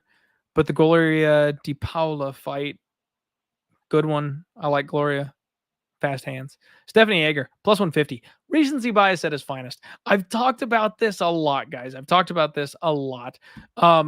Recency bias is a huge thing in sports betting. It's a big, big, big, big, big, big thing in sports betting. I feel like more so in women's MMA because so many people are so quick to write off a women's MMA fighter and just be like, she fucking sucks. She's so bad. She lost to this person. And women's MMA is still kind of the wild, wild west of betting. And it's still so like, the results are so random. You know what I mean? Like the head and arm throw still works in women's MMA. The armbar from guard still works in women's MMA. Those don't work in men's MMA. They just don't. So there's so many random outcomes. I'm pretty sure that this was the Jessica Rose Clark fight. She was coming off a win over Shanna Young. Or you know what? Actually, maybe this was the Shanna Young fight that I bet Stephanie Egger. Anyway, she lost to Tracy Cortez. She got grounded out by a good grappler. And then we got insane value on Stephanie Egger against Shanna Young and Jessica Rose Clark because people thought she was shit. People thought she was shit. She's incredible. And she's way better than those two. So keep an eye out for that in 2023. Recency bias on women's MMA. Careful. Careful. Because you can find a woman who is a great fighter who just took one bad loss or one bad performance and she's still better than the next matchup. Keep an eye out for that. Massive value on plus 150. Love that bet. Maybe one of the better bets I've made all year. David Onama, we all saw what the fuck happened there. That man is a monster. 3 units to win 2. Good shit. Gotta love it. Abdul Razak Al Hassan. I bought in on the guy. Should know better. Round 1, KO or bust. Try to not bet on KO or bust fighters. Just as a rule of thumb, maybe we add that to the, you know what? I need to like chisel these in stone like fucking Moses. We need to chisel the rules in there. Try not to bet on round 1 KO or bust fighters. It just doesn't seem to work well. Ooh, 4th down and 3. Go Bengals. Holding the Bills to a field goal. I like it. I like it. All right. JSP Kyle Dawkins. Kyle Dawkins is a guy that I've had a love-hate relationship with as well. JSP is one of my fight-ready guys, so I think the world is his oyster. That kid is so fucking talented. I think JSP is going to be a problem going forward. Kyle Dawkins, I guess I picked the right spot to back him there. Now this one hurt because I thought Clark Edgar was going to go the distance and I didn't. So sad days. Missed a big parlay there. Guys, we have 58 viewers and the live show stream is like dropping like a rock. Does anybody give a shit? Does anybody care about this? Like, seriously, if you're watching this show, if you're listening to me talk about my betting year 2022, get in the chat right now and tell me, because we're on bet like 80 of like 600 and we have 60 live viewers when Monday Night Football's on. We've been streaming for 2 hours and 20 minutes now. I will go over every bet that I've made and I'll tell you all the bad ones, which is like 80% of them. If you want me to just like punch myself in the nuts for the next hour, I can. But I could also do like another shot and answer any questions you have and in the stream in 15 minutes. Because it's been a long stream already and we really haven't done shit. And I'm too drunk to like really get into this stuff. And I mean, in fairness, I'm not like drunk. Like, look at this shit. Misha Serkinov. I doubled down on Misha Serkinov. That guy ended up giving up the weakest armbar in UFC history and then getting dropped from the fucking organization. I don't want shit to do with Misha Serkinov. I made bad bets. In the year 2022, I made horrible, god-awful, bad decisions when it came to gambling. I bet every single fighter that is on your fade list, I bet on them. That's how 2022 went. My brain was not dialed in. Instead of betting on good fighters who do good things, I bought low on bad fighters who consistently are untrustworthy, and I put my hard-earned money on them. That's what happened. Do you guys want anything more from me? Hit me in the comments section. My guy Z Golder Zero says option 2. I like it. Reggae Panda says shot in 2023 predictions. Let's do that. That sounds like way more fun. Let me get a little bit of water. All right. Michael Lunday saying, don't worry about it, Clint. Just a Q&A stream. Basically, that's what we're doing, Michael. Thank you so much for hanging out with me, my friend. I appreciate you, all the love and support you always throw my way. That's what we're doing. Tyler saying, Clint, I'm here because I'm a fan, brother. Honestly, want to know what's going on with Lock of the Night, but talk about whatever, my guy. I'm laughing my ass off. I am so happy to hear that you're having a good time, Tyler. Like, that's the point of the show. I did talk about Lock of the Night a couple times throughout the podcast. I started with a little bit of that. So like the first 30 minutes or so of the stream was very heavily not talking about the betting shit. And we did talk about Lock of the Night. And then I had like this little powwow moment about an hour and a half or so in. So if you want to know about the lock stuff, go back and check that out. I don't have much more to say on it at this point. I will do another.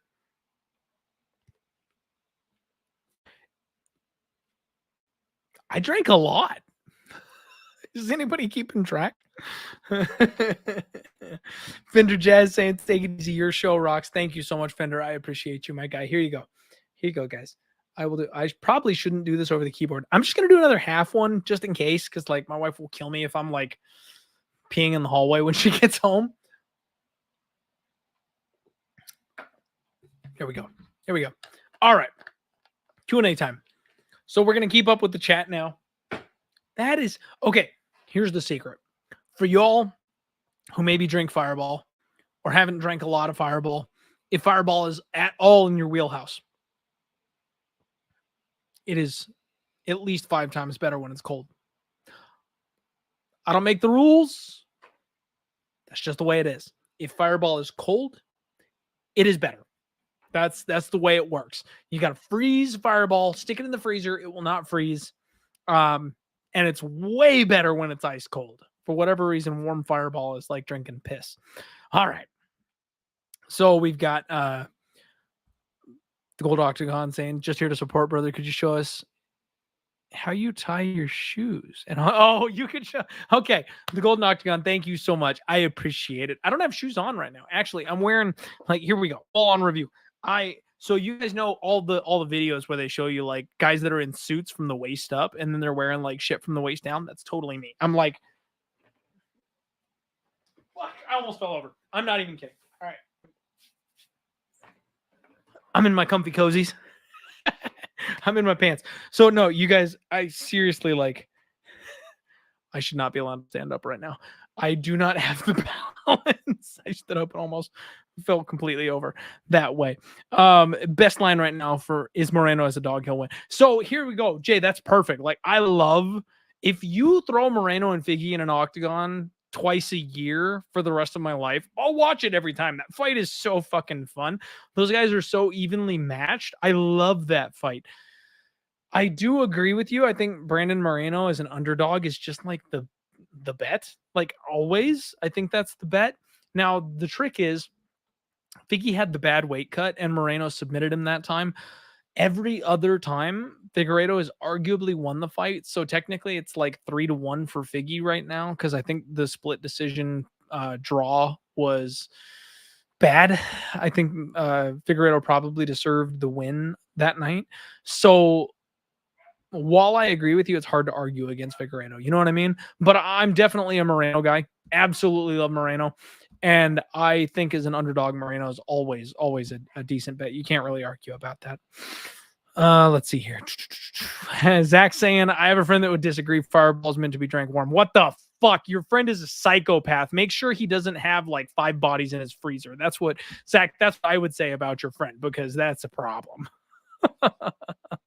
Oh my god. All right, Nails, thank you. Hit the like. I appreciate it. That would mean the world to me if you guys would just absolutely hit the like. Hog, I did cover the lock of the night drama. I did that at the beginning of the show. You're a little late in the night. We've been live for about 2 hours and 30 minutes at this point. So if you want the lock of the night drama, I talked about it at the beginning of the show. And like I said, I think it's about the hour and a half mark that I talked a little bit more about it. Definitely had a whole lot to drink this evening, so I can't necessarily be perfect in telling you exactly where it's at this point. Yeah, Reggae saying he ain't making weight and lasting, bet the under. I don't mind that at all, Reggae. So another thing that I think with fights is the recency bias, the zigzag approach of fight results. So the first fight went the distance. Everybody expected it. The second fight went under because everyone thought it was going over. I cashed in on the under and everybody thought it was going to go the full distance. I think we're kind of at that point again where the last 2 fights have gone over. So everyone's expecting it to go the full 25 minutes. I kind of feel like both these guys want to put a stamp on it. Kind of feel like both these guys want to end the rivalry here in this spot. And I think we'll get some risk taking. I do think the under probably is a decent option for the rematch here. All right. Hog saying you're the best man. Not your fault. And I'll appreciate you. Thank you so much, Hog. I appreciate you. Guys, we've got 57 viewers right now. We're at 2 minutes and 28 seconds. Seriously, it's been in 2 hours and 30 minutes. Most of you, like, I don't know how you guys have stuck with me this long. Frankly, I've been a gibbering mess the entire time. This show is, I knew it could go off the rails. This is not what I expected. So I do want to apologize. But if you have any questions, real quick, hit me in the chat. I will answer whatever questions you have. And then we're going to wrap up the stream because, frankly, anything beyond 3 hours, like, nobody's going to listen to this shit. I'm drunk off my ass at this point. Probably need to go get myself a Chipotle burrito and another liter of water, but I'm still on camera. So let me know if there's anything else. Now, there is a lag. There's a lag. So we're going to give it a second. I know the stream is dropping like flies. People are dropping like fries. People are already dipping out on the stream because I said I'm going to end it. So if you have a question, get it in the chat quick because I won't see it for another couple seconds in order to like address it. But if nobody has anything else, guys, I'm going to pull the plug.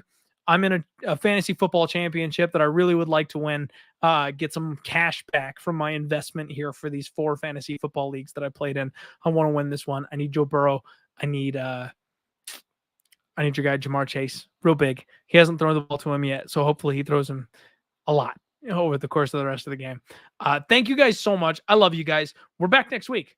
We are back next week. My guy, Goldie000, thank you so much, buddy. Definitely appreciate you. I'm glad you got something. No UFC this week. I mean, you guys know I'll tweet my, like, if I have NHL or NFL action, I will tweet it. Right now, obviously, I can't plan for the weekend. So, you know what? Here you go. Morgan Frost. Guys, NHL tonight, Flyers versus Ducks. The gold prop that I like is Morgan Frost plus 265. He's the starting center. He's on the first power play. I think he gets a goal tonight against the Ducks. That's what I'm going with. The over 6.5, I also think is maybe the way to go for that one. It's minus 120, but the Flyers and the Ducks, I think, both put up points tonight. There you go. That's what I got for you. That's what I'm playing tonight. So thank you guys so much. Seriously, from the bottom of my heart. Again, open, honest, transparent, guys. If this stream didn't prove that to you, I don't know what will. If you have any questions, if you have any concerns, ask me. I have to say thank you. Superbook Sports, Pub Sports Radio. They have sponsored my show and stuck with me for the last year or two. And without them, I couldn't be doing this. And I appreciate them for everything that they do. And of course, I made a relationship with Spectation Sports because of everything going on with them. Look forward to more content coming out with Spectation in the next little bit as well. Like, you guys, I'm so grateful. Seriously. It's New Year's, and looking back on my 2022, I was I was the worst gambler on MMA Twitter. Like, there's two categories of people, right? There's shows that are for fun, and there's shows that are for betting. The shows that are for fun have an awful ROA every time. They're sponsored by sportsbooks. People enjoy them. People laugh. They get good numbers. Those shows are always terrible. The people on them don't know what they're talking about. The people on them are doing it for fun. The people on them give their own opinions, regardless of whether or not they're founded in reality or based off of any type of angle. There's fun gambling shows that don't make anybody money, and then there's real gambling shows. And unfortunately, the world that we live in is the real gambling shows don't rise to the top, right? The real gamblers out there have spreadsheets, have angles, have databases, and they're not fun to watch. Entertainment is king. Sex sells. Like, that's what we're dealing with right now, right? And for my show, I've always chosen to go the entertainment route because I know I'm not the best gambler out there. I know I'm not going to be able to profit week over week doing this shit. So I've always focused on the entertainment. I've gotten sponsorships for it. And that's what got me where I'm at. But what I can do is bring you better gamblers than me. And that's what I always try to do. So regardless of whether or not you guys fade me, whether you believe in me, whatever, I'm going to always try and bring you the best gamblers I possibly can. I want to try to put money in your pocket while being as entertaining as possible. That's my goal. That's what's on docket for the year 2023. We're absolutely going to try to make you laugh. I'm going to try and make you laugh so hard you fucking cry. And I'm also going to bring gamblers on this show that can point you in the right direction better than I can. That's the deal. That's what you get here at the Die Hard MMA podcast. Thank you, Pub Sports Radio. Thank you, Superbook Sports. Thank you, Spectation Sports. You guys all believe in me and back, and it means the world to me. And more so than that, thank you, viewers. Thank you, all you guys. The 54 of you that are still hanging out with me after 2.5 hours of drunk rambling. You guys are the fucking best. Seriously. Thank you, guys. You mean the absolute fucking world to me. I swear. Yeah. Look at this big ass smile on me. You guys don't even know. If my wife divorced me today, I'd have you. I'd have you. I love you guys. Let's kick ass this year. Seriously. I fucked up last year. Let's have a better year. We're going to do it. We're going to do it. It's going to start by me winning a fantasy football championship. Not one, but two. And we'll see you guys next week. We're going to break down the first UFC card of the year next week. I'm so grateful for you guys. Have a great week. We'll catch you online. All the content, all the shows coming next year. Hit your like button on the way out. Do me a favor. Smash the like button. Let's go.